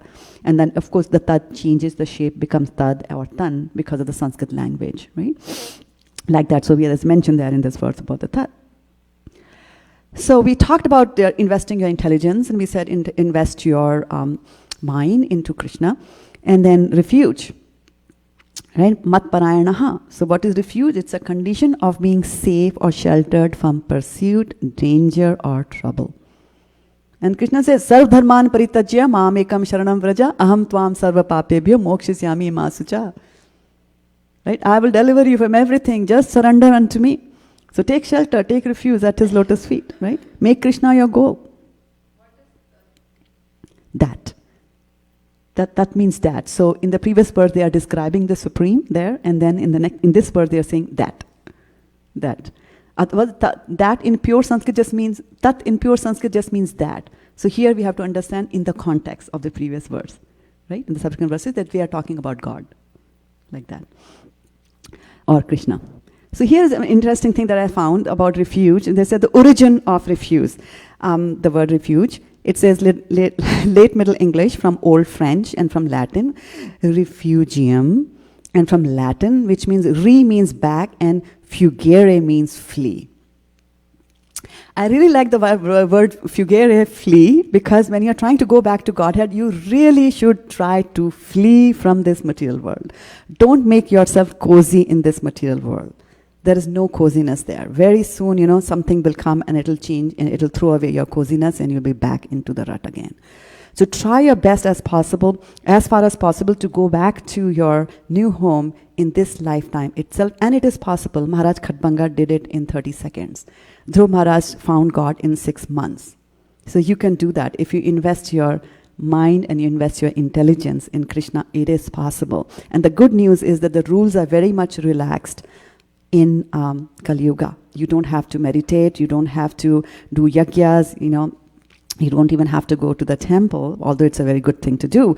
But as long as you are just doing the chanting of the Hare Krishna, Krishna Krishna, Hare Hare, Hare Rama, Rama Rama, Hare Hare, it'll help you flee from this material world and go back to Godhead. So now what happens is that when you are investing your mind and you are investing your intelligence in Krishna, there are some times that you will face certain conflicts. The conflicts come between emotions and reasoning. Okay? So emotions, they come from the mind. Right? They come from the level of the mind. And reasoning comes from the level of intelligence. Okay? Between the mind and the intelligence, which is at a higher level from the hierarchy that we have, intelligence at the higher level, and which is even higher than the intelligence? Mind, intelligence is the soul, and higher than the soul is super soul, right? Okay, so the conflict will come between should I do this or should I not do that? For example, the mind will say, okay, let me have that gulab jamun. The intelligence will tell you, hey, you have diabetes. You're not supposed to eat it. So there's a conflict always there. I want to do this, I want that. So others will tell you, don't do it, don't do it, don't do it. So there's always this fight. And you should make sure that the intelligence should win. Right? Now, here's the safe thing. You invest both of them in Tat, which is Krishna, in that, in the absolute truth. Invest both, then there will be no fight. That's why they say that, in a marriage, if both wife and husband are Krishna conscious, it becomes easy. Because then they say, okay, we've got a day off from work. Where should we go? Oh, let's go and visit that temple, this temple. Let's go and do some seva, do this and do that. Right? So invest both your mind and your intelligence in Krishna, then conflicts will be less. Like that. So our consciousness, the soul has got consciousness, right? Consciousness is a symptom of the soul. So our consciousness is actually like a stream, and that is why we come across various kinds of things and all these conflicts arise. Okay? So sometimes this stream will be completely going along the direction or along the channel of the mind, which means there is all emotion and no reasoning at all. No reasoning at all. For example, a mother might see a child, do something, or drop a glass, and out comes a slap. Immediately, emotions. Or somebody says something to you, and then you immediately retort back without even giving it a thought. But we have to remember that between stimulus and the response, stimulus comes from outside. Some person says something to me. Between the stimulus and the response, you have the freedom to choose. It's a very short period of time, but you have the freedom to choose.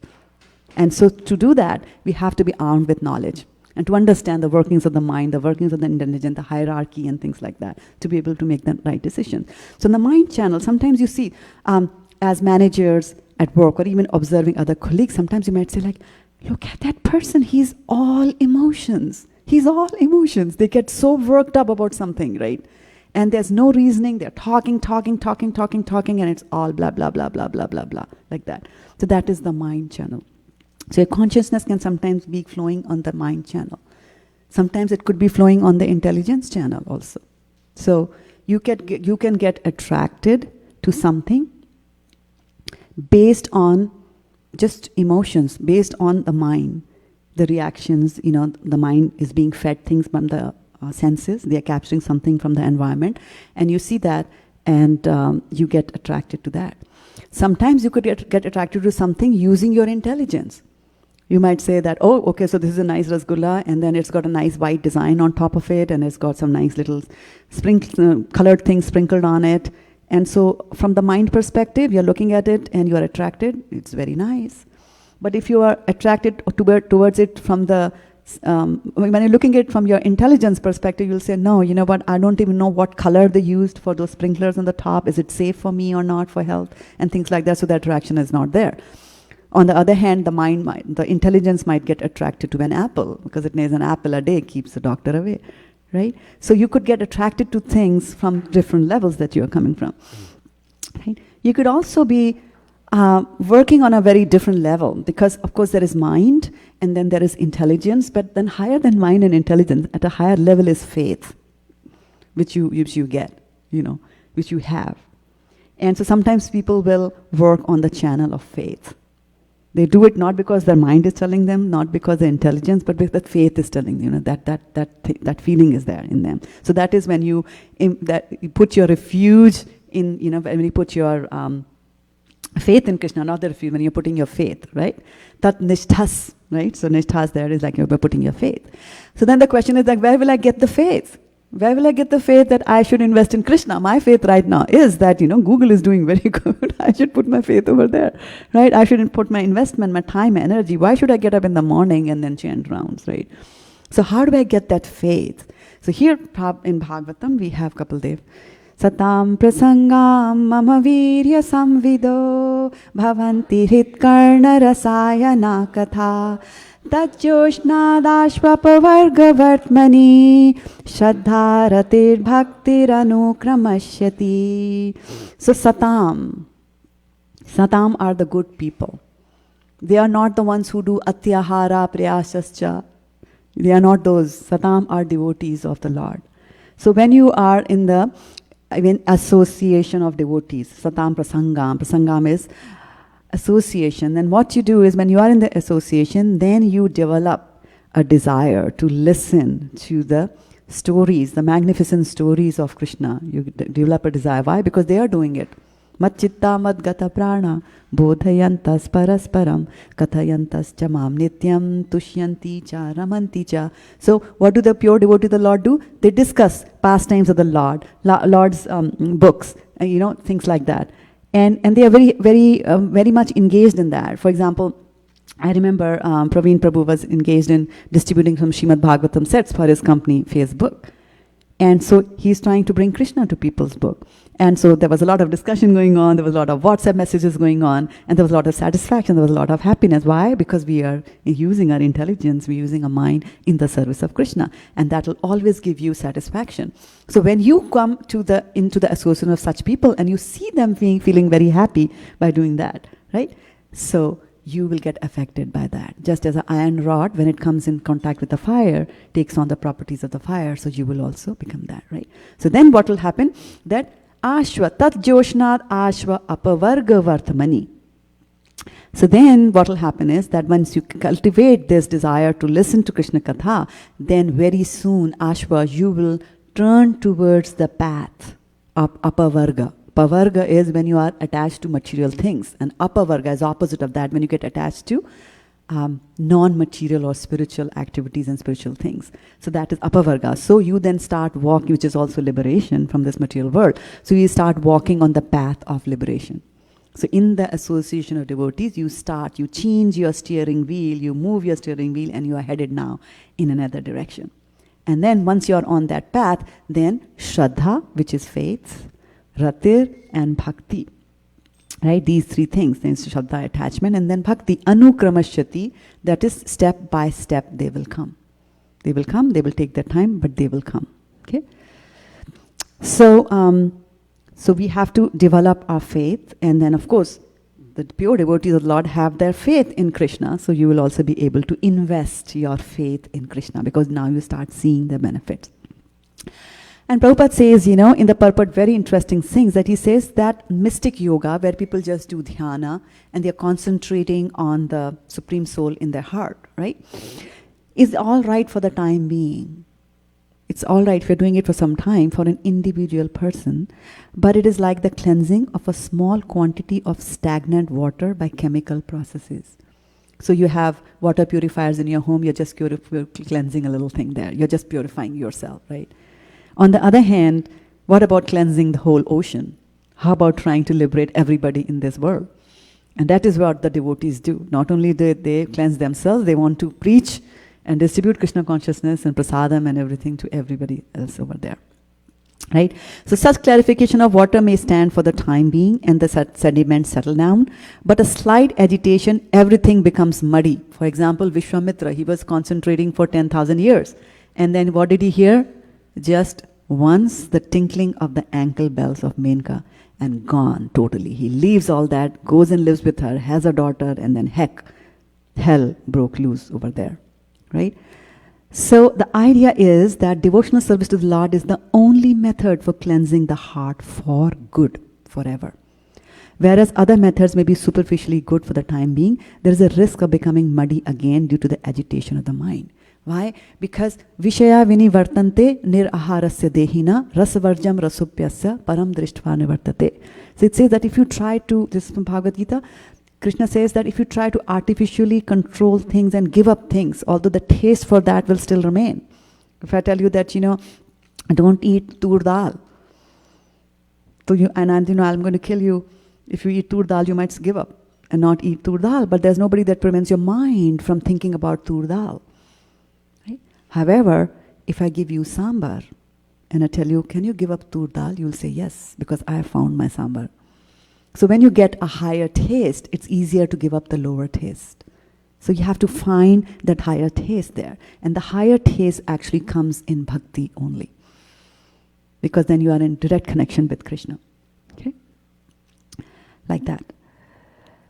So then the refuge channel. Refuge channel is where do you make your investments. Okay, so the best place to take shelter is to take shelter of Krishna, because he's the supreme powerful. Now, I remember from my childhood that I had two siblings who were older than I, and one was 4 and one was 5 years older than myself. And it's okay. Like now, if I say that I'm 60 and so my elder sister is 64, my brother is 65, it's fine. You all are in the 60s, right? But if you are a 4-year-old and you have a sister who's 9 and a brother who's 10, the equation is slightly different there, right? So they would beat me and I could not beat them back. And so I would wait till my father came back from office. And then, I would just go and, give them a punch and then run and go and sit in the lap of my father. And I knew that they could not come there. So taking refuge of your Almighty Father, taking refuge of Krishna is the best thing that you can do. Go there because nobody can harm you over there. Vyasadeva, who wrote the Srimad Bhagavatam, when he was meditating before he wrote that, he saw Krishna in his heart. And then he also saw Maya. And it says in Srimad Bhagavatam that Maya was in complete control, which basically means that if you take to Krishna consciousness, then all your material miseries also get mitigated. Krishna takes care of that. So you invest on one and only one thing. There is no diversification of funds, my dear. You can't invest a little here, a little there, a little there. We invest in only one and only. Our portfolio has got only one thing, Krishna, and we just surrender to him and tell him, Krishna, you manage my portfolio for me. No more brokers out there. Right? The problem with us is that we take refuge of our desires and we take refuge of our capabilities.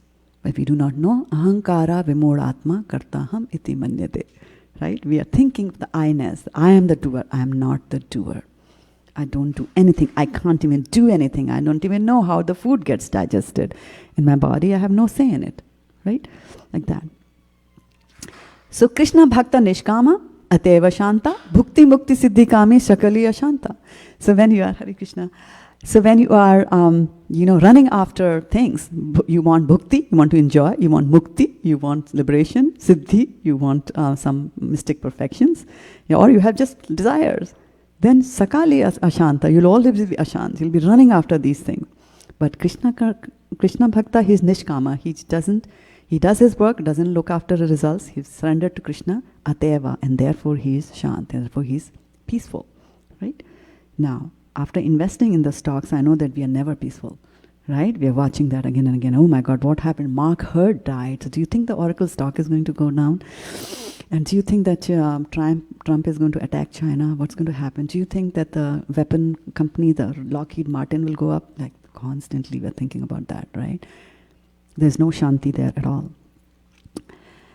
And then later on in the same chapter, Krishna will say, Yahi samsparsya bhoga dukkha yonaya evate adiyantavanta kanteya nateshu ramate buddhaha.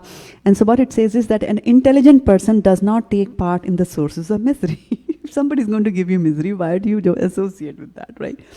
And these are due to contact with the material senses. O son of Kunti, such pleasures have a beginning and an end, so the wise man does not delight in them.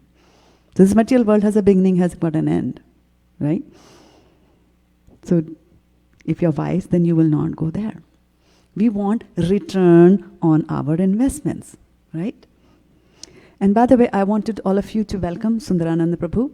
That slide on mind and how it operates came from him. I'm eternally grateful for him to showing me my mind. So Krishna will give you the best return on the investment that you make of your mind, your intelligence, your faith, and your refuge, right? So this is Putana. What did Putana invest? Very little, right? He just nursed him for a little while. Even with the bad intentions, but he nursed him. And what did Krishna say? Oh, you tried to nurse me? I consider that you are a mother. And so she goes back to Golok Vrindavan and is there as a Dhatri now. So that's the kind of return on investment you will get when you invest in Krishna. So why not do that, right? Bhagavad Gita 10.10 supports this, if you're horrified of Putana and don't want to do that. Tesham satata yukta nam bhajitam priti purvakam dadami buddhi yogam tam yena mam upayanti te. So those who are constantly devoted to serving me with love, I give the understanding by which they can come to me. Okay? So it works like a spiral. You invest a little bit of your mind, a little bit of your intelligence, and Krishna will reciprocate. He will give you the knowledge. With that knowledge, now you'll be able to invest more of your mind and then more of your intelligence. And this way, you'll spiral your way back to Godhead, in small increments, and you loop back and you do that, right? Because Krishna says, Ye yatha mam prapadyante tam tateva bhajamyaham mama vartmanu vartante manushya partha sarvatha, right? As all surrender unto me, I reward them accordingly. Everyone follows my path in all respects, O son of Pritha. So Krishna, when he sees what you are surrendering, what you are investing, he's seeing that he sees, well, what you have given him, but he also sees what you have kept back. So when you give him to the best of your abilities, that's the best of the situation, the best of the investment that you can do. Right? For example, if I have $100 which I could spend on anything, and I come to the Hindi and put $10 over there, there's 90 that I kept back for myself. Right? There's a difference there, right? So like that, as you surrender, tad buddhayas, tad atmanas, tad nishthas, tad parayanaha, gachanti apunar avritam, jnana nirdosha kalmashaha. So, summary, you invest your 4. What are your 4? So now I'm going to call, who are the volunteers holding to the 4? Okay, and I want you to say that in your microphone. So place your firm in Krishna.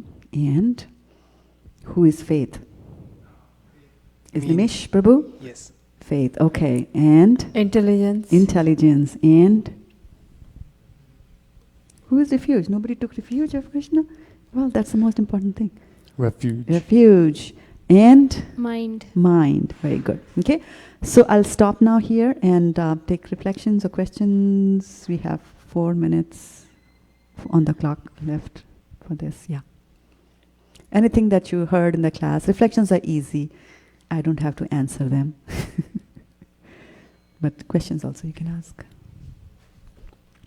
Hare Krishna Mataji. Hare Krishna Dharan Prabhu. When we were talking about 4 Kumaras, I think we talk about their impersonalism, how they came, and so by having that whole episode, one question comes to the mind. If they are impersonal, what is the need to visit the super personality? And that's a very good question. I asked that question actually of Shivas Pandit Prabhu just a few weeks ago. I forgot to ask that because you clicked at that time. Yeah, I was asking that, if they were impersonal, then just reaching the Brahmajyoti should have been just good. But these, they were also like Chaturvidha Bhajante Ma, Jana Sukrithino Arjuna, Artho Jigyasi Artharthi, Jnani Cha Bharatrishva. So 4 kinds of people go to Krishna. Right?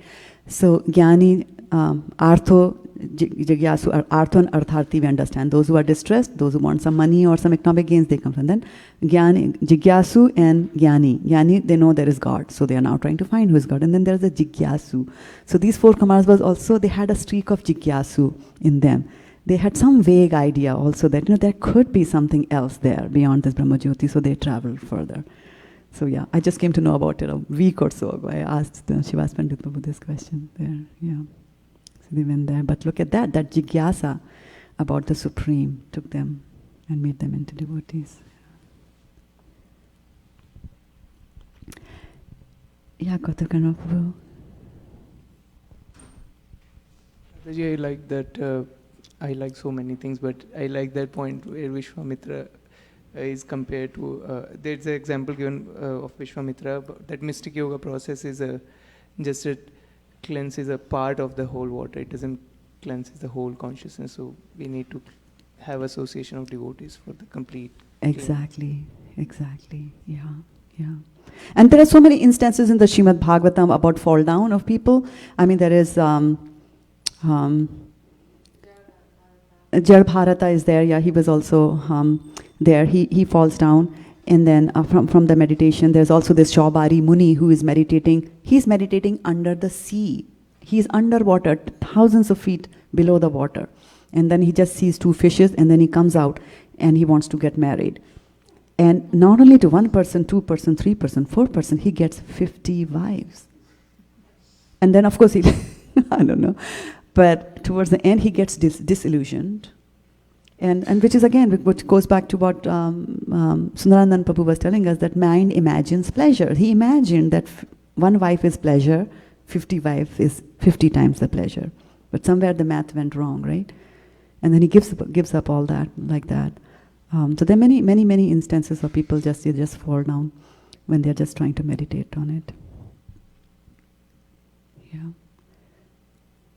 Anything else? We have 1 more minute. I like the whole class. I mean, it was very engaging, and I'm kind of amazed to see like how you put together just one shloka, like 517, and gather the information from, like it's a volume of information, I would say, like from Bhagavatam, from Chaitanya Charitamrita, from different sources, like, and combine everything in a very summarized form, like very nicely presented and very good information. So I really like that. Thank you so much. This is like your gulab jamuns. You get things from apna bazaar and this bazaar and that bazaar, and then you soak it in chasni, and then you put some coconut powder on it. Yeah, I mean that's the beauty of the shastras, and I actually learned this from Srila Prabhupada because he does that a lot in his purports, right? He talks about other verses there. So it's 8 o'clock and we will call it a day today. Thank you so much for those of you who are in the room, as well as those of you who have been watching us online. I have to do one quick thing because I always look at the WhatsApp messages. There's nobody to look for them for me today.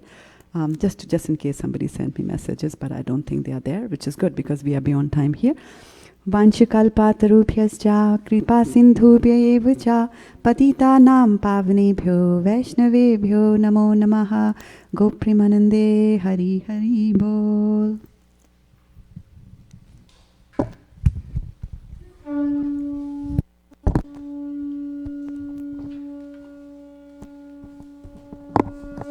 श्रद्धा माता जी की जय, श्रील प्रभुपाद की जय.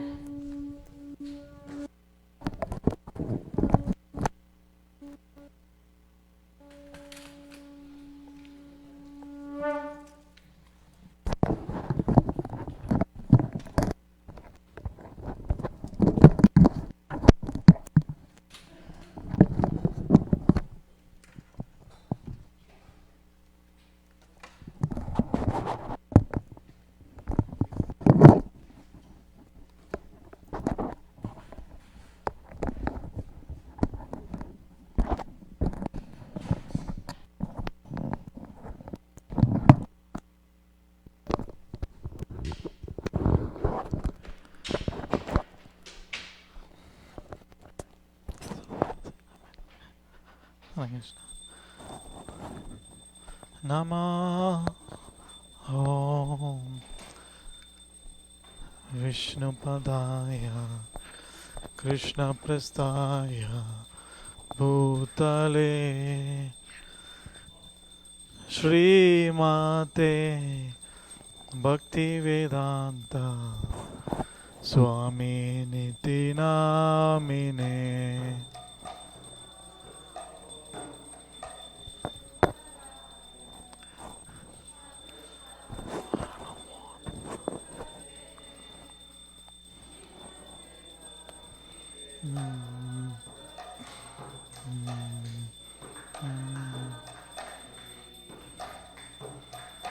Namaste Saraswati Devi Gauravani Pracharine Nirvisesha Sunyavadi Pashatya Deshatarine.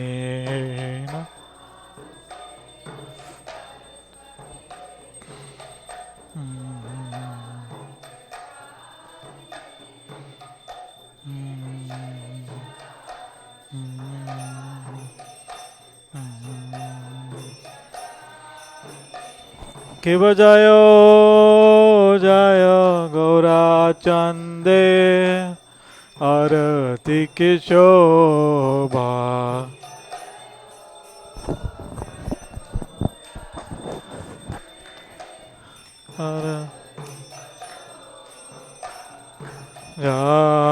Janavita Tavane Jagamanalo Bhaya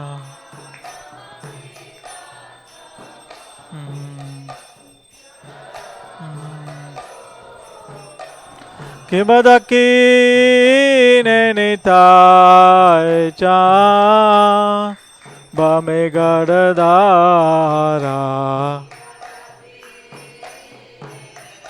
Gauranga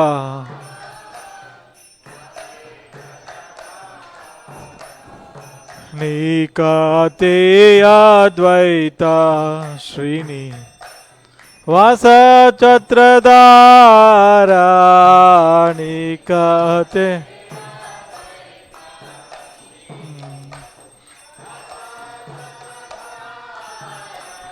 Kibaboshi yate gauraja Ratna Simhasane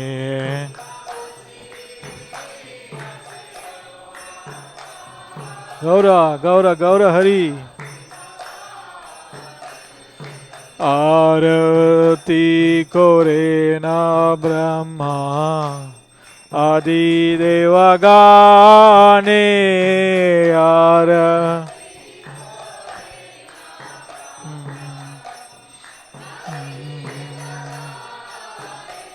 Kibanara Hari Adi Kore Chamara Dulaya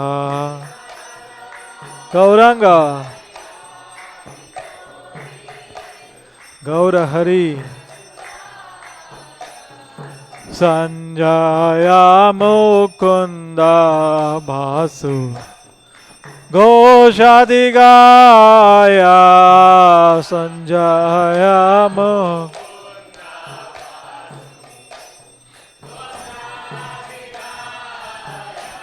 Kiba Shankar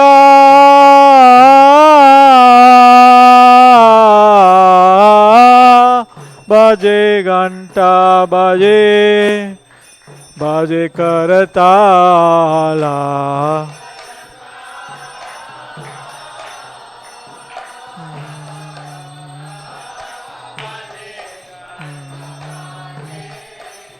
Baje Karatala Madhura Mridanga Baje Paramarasala Madhura Mridanga Gauranga Shanka Baje Ganta Baje Madhur Madhur Madhur Baje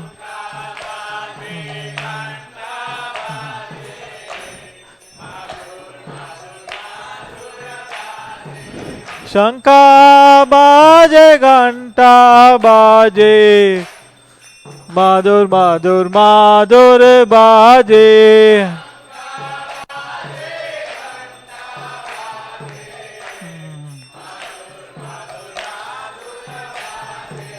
Madhur Madhur Madhur baje Madhur Madhur Madhur baje Shanka baje Ganta baje Madhur Madhur Madhur baje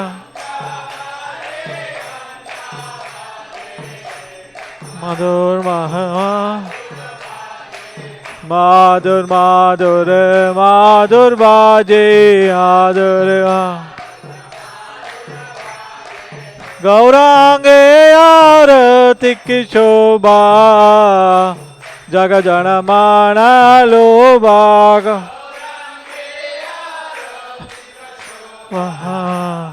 Jaga jana ma Gaurange arati ki shobha Jaga jana mana lobha Jai Gaur, Jai Nitai Jaga jana mana lobha Jaga jana mana lobha Haribol, Haribol, Haribol Nitai Gaura, Haribol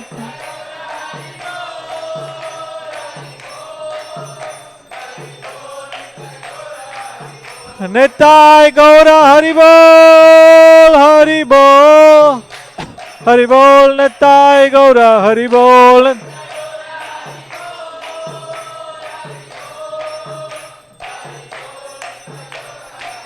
Jaya Gaura Nitai, Gaura Nitai, Gaura Nitai, Gaura Nitai.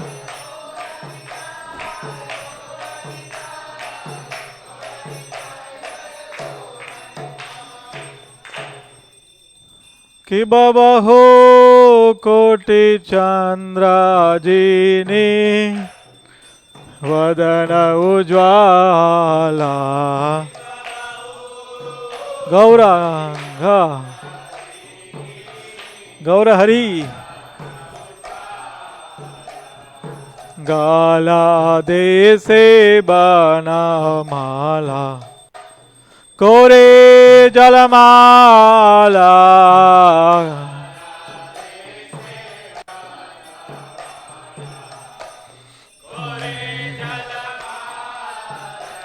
Shiv Shiva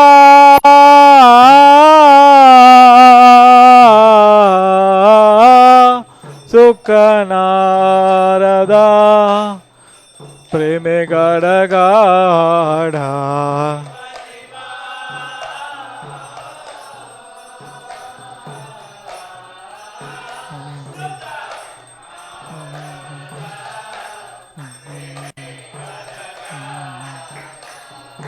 भक्ति विनोदा देखे गौरारा संपादा भक्ति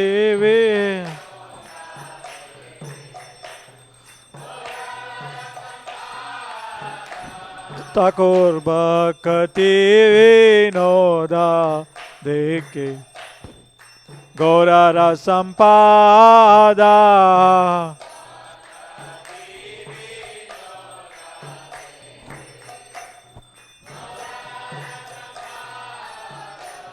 जय श्री कृष्ण चैतन्य प्रभु नित्यानंद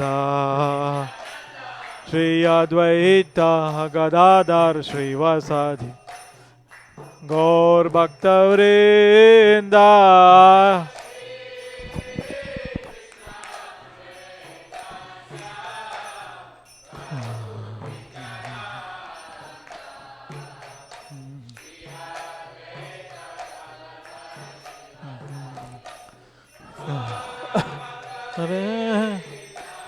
जय श्री कृष्ण चैतन्य प्रभु नित्यानंद श्री अद्वैत गदाधर श्रीवासादि गौर भक्तवृंद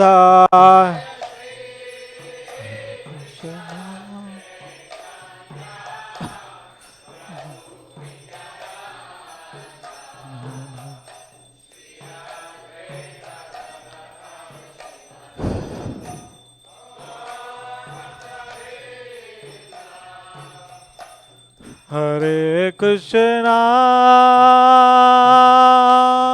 हरे कृष्णा कृष्णा कृष्णा हरे हरे हरे रामा हरे रामा रामा रामा हरे हरे हरे हरे कृष्णा कृष्णा कृष्णा हरे हरे हरे रामा हरे रामा रामा रामा हरे हरे हरे कृष्णा हरे कृष्णा कृष्णा कृष्णा हरे हरे हरे रामा हरे Rama Rama Rama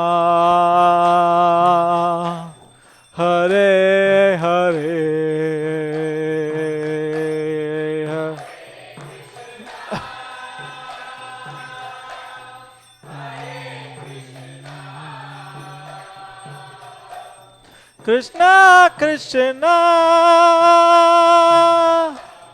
Hare Hare, Hare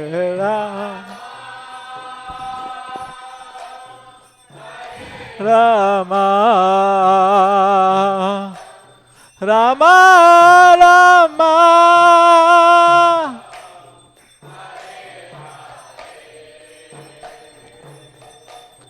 Hare Krishna, Hare Krishna, Krishna Krishna, Hare Hare, Hare Rama, Hare Rama, Rama Rama, Hare Hare, Hare Hare Krishna Krishna,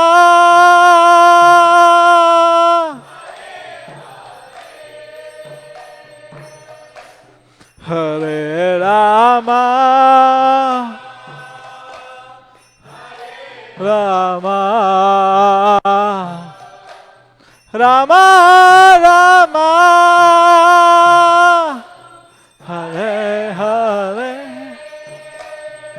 Hare Krishna, Hare Krishna, Krishna Krishna, Hare Hare, Hare Rama, Hare Rama, Rama Rama, Hare Hare, Hare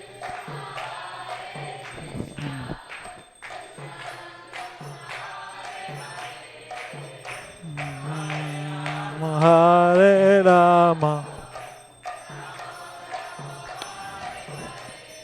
Hare Krishna, Hare Krishna, Krishna Krishna, Hare Hare, Hare Rama, Hare Rama, Rama Rama, Hare Hare.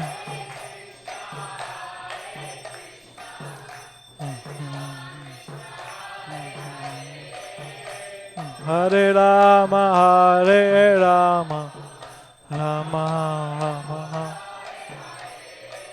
Hare Krishna, Hare Krishna, Krishna Krishna, Hare Hare, Hare Rama, Hare Rama, Rama Rama, Hare Hare.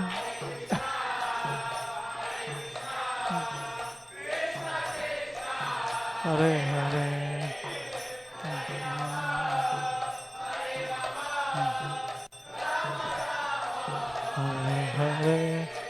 Hare Krishna, Hare Krishna, Krishna Krishna, Hare Hare, Hare Rama, Hare Rama, Rama Rama, Hare Hare, Hare Krishna.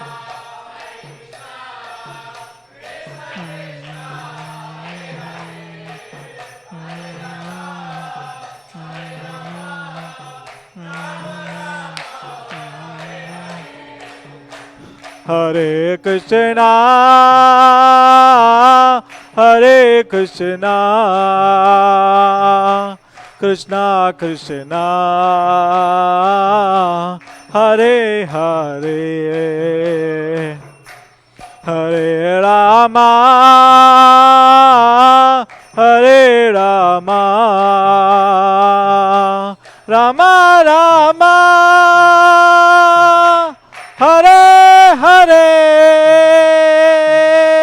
Hare Krishna,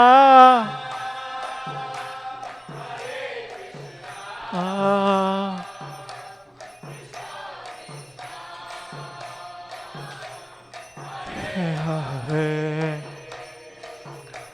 Hare Rama,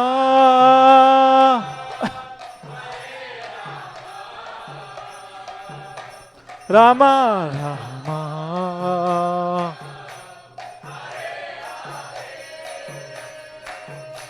Hare Krishna, Hare Krishna, Krishna Krishna, Hare Hare, Hare Rama, Hare Rama, Rama Rama, Hare Hare, Hare Krishna, Hare Krishna, Krishna Krishna,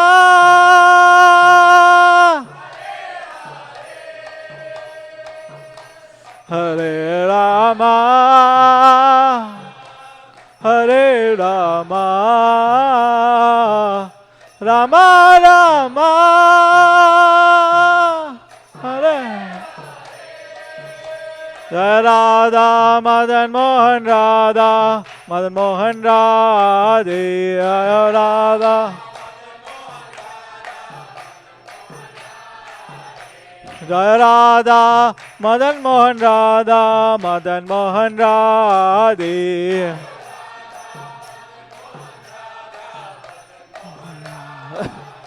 Jai Radhe Jai Radhe Jai Radhe, Jai Shri Radhe.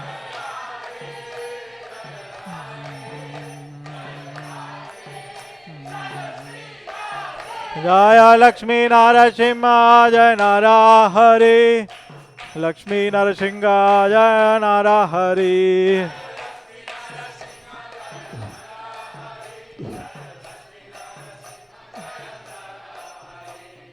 Nittai Gauranga, Nittai Gauranga, Nittai Gauranga, Gaura Hari. Jai Satchinandana, Jai Satchinandana. Jai Satchinandana Gaura Hari. Nittai Gauranga, Nittai Gauranga. Nittai Gauranga, Gaura Hari. Nittai Gauranga. Jai Satchinandana, Jai Satchinandana. Jai Satchinandana Gaura Hari. Gaura Gaura Gaura Hari. Gaura Gaura Gaura Gaura Gaura Hari. Gaura Hari Bol, Hari Bol, Hari Bol, Nittai Gaura, Hari Bol, Nittai Gaura, Hari.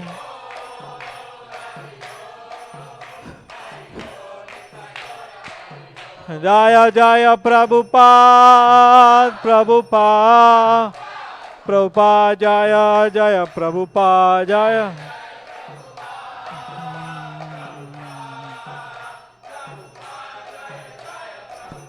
Jaya Jaya Gurudev, Gurudev, Gurudev Jaya Jaya Gurudev.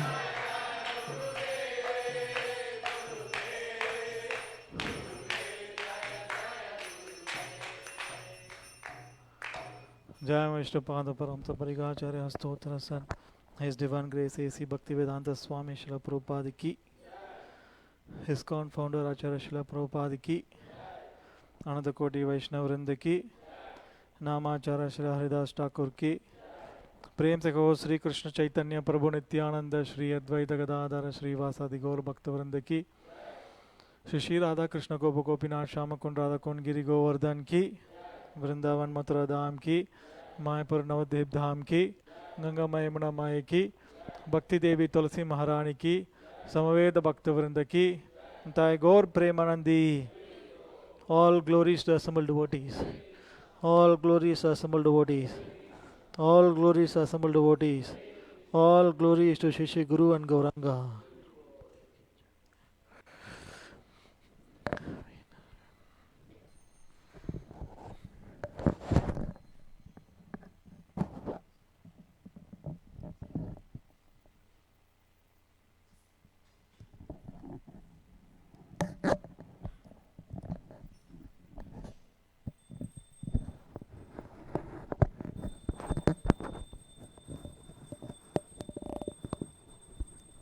Namaste Narasimhaya.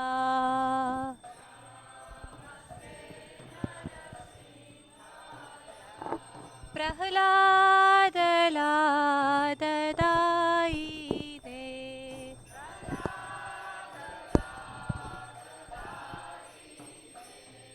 Hiranyakashipurvakshaha.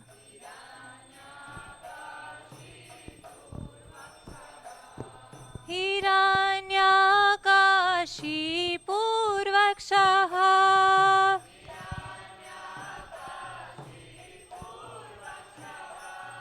Hiranyakashipurvakshaha.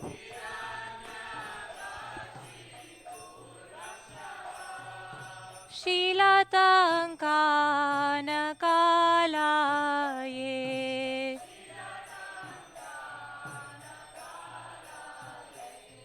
Ito Narsimha Parato Narsimha.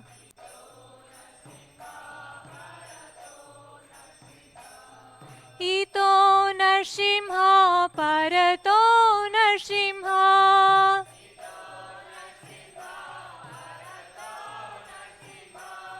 Ito Narsimha Parato Narsimha.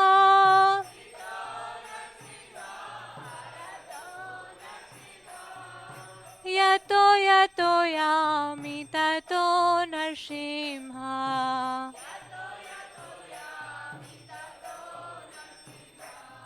Bahe Narsimha Hridaye Narsimha.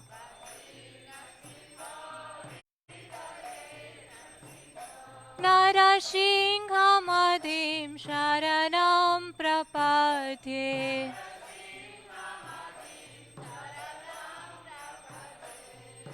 Tava Kara Kamalavare Nahakam Adbhut Shringam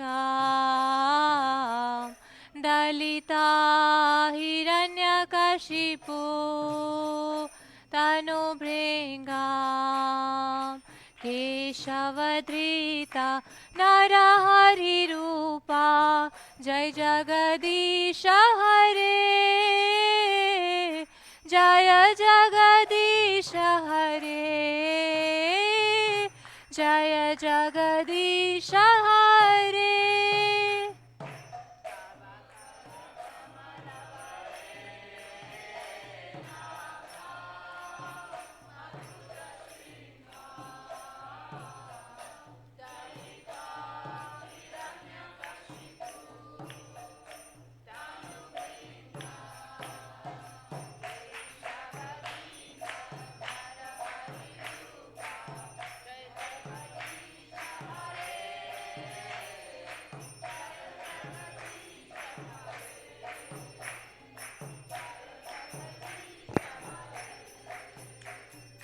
Keshavadrita Narhari Rupa Jaya Jagadisha Hare Jaya Jagadisha Hare Jaya Jagadisha Hare.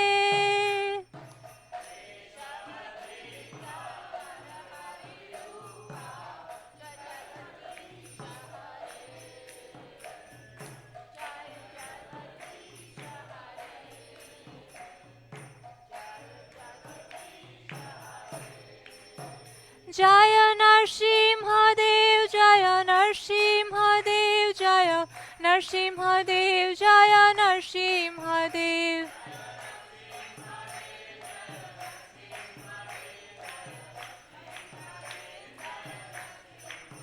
Jaya Prahlad Maharaj, Jaya Prahlad Maharaj, Jaya Prahlad Maharaj, Jaya Prahlad Maharaj.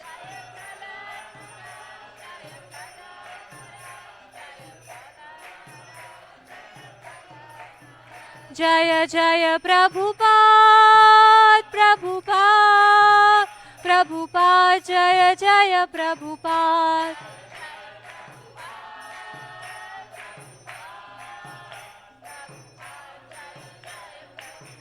Jaya Jaya Gurudev, Gurudev, Gurudev, Jaya Jaya Gurudev.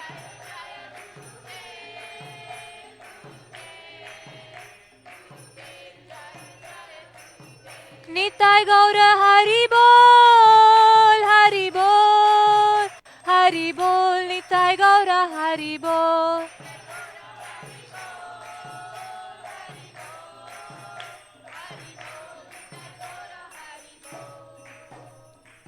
जय जय श्री नरसिंहदेव भगवान की गौर प्रेमानंदे.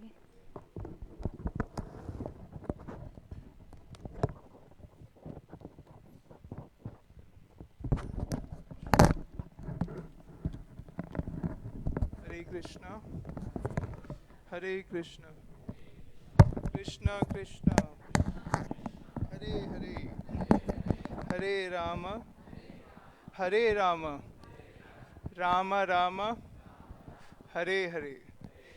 Welcome everyone to our Wednesday evening Bhagavad Gita class. Thank you so much for joining us today. Such a nice turnover today.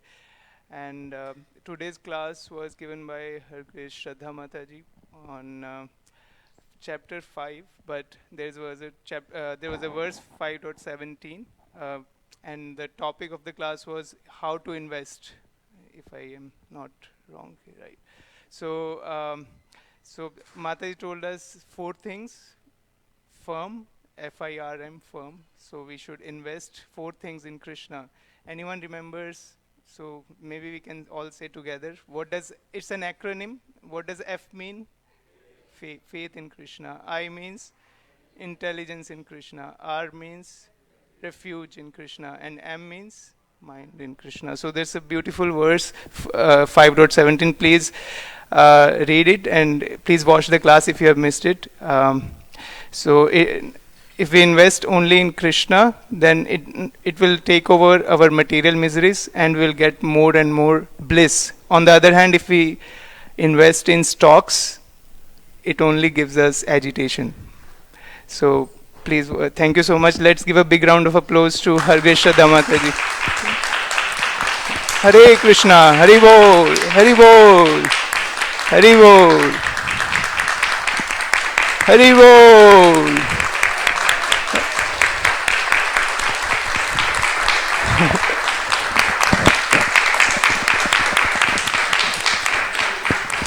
Hare Krishna, Krishna, Hare Hare, Hare Ram, Ram Ram, Hare Hare.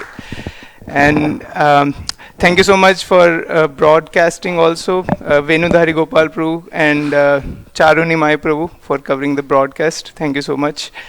Big round of applause for them too. Hari Bol, Hari Bol.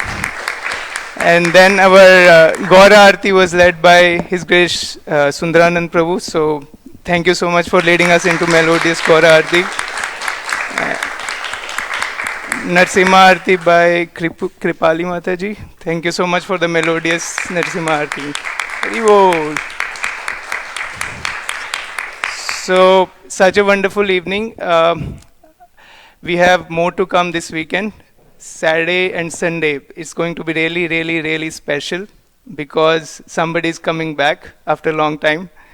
So, our dear temple president, His Grace Vaisheshika Prabhu, is coming back. So, he will be here Saturday morning, 6 a.m. for the Japa circle. We'll have our Make Japa Great Again. So, please do come. 6 to 7 we'll have the Japa circle. And then we'll have the Bhagavatam class from the lotus mouth of His Grace Vaisheshika Prabhu. Also, the Sunday feast starting at 4 p.m. will be given by His Grace Vaisheshika Prabhu. So it's an exciting weekend. Please do join us. Any other announcements? Okay. So who are the cooks for today? I'm sorry. Oh yeah. Any newcomers for who is visiting for the first time? No. Oh, Rachna. Yeah. Thank you so much for joining us. And I really like your questions and reflections. So thank you so much for visiting us. We hope that you can join us on a more regular basis. Let's chant Hare Krishna Maha Mantra for Rachna for visiting first time. Hare Krishna, Krishna Krishna, Hare Hare, Hare Rama, Rama Rama, Hare Hare.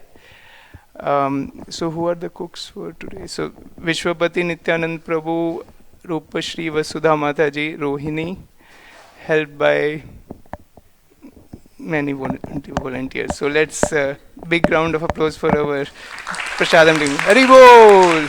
Hari Bol! So we'll go into the Prasadam prayers.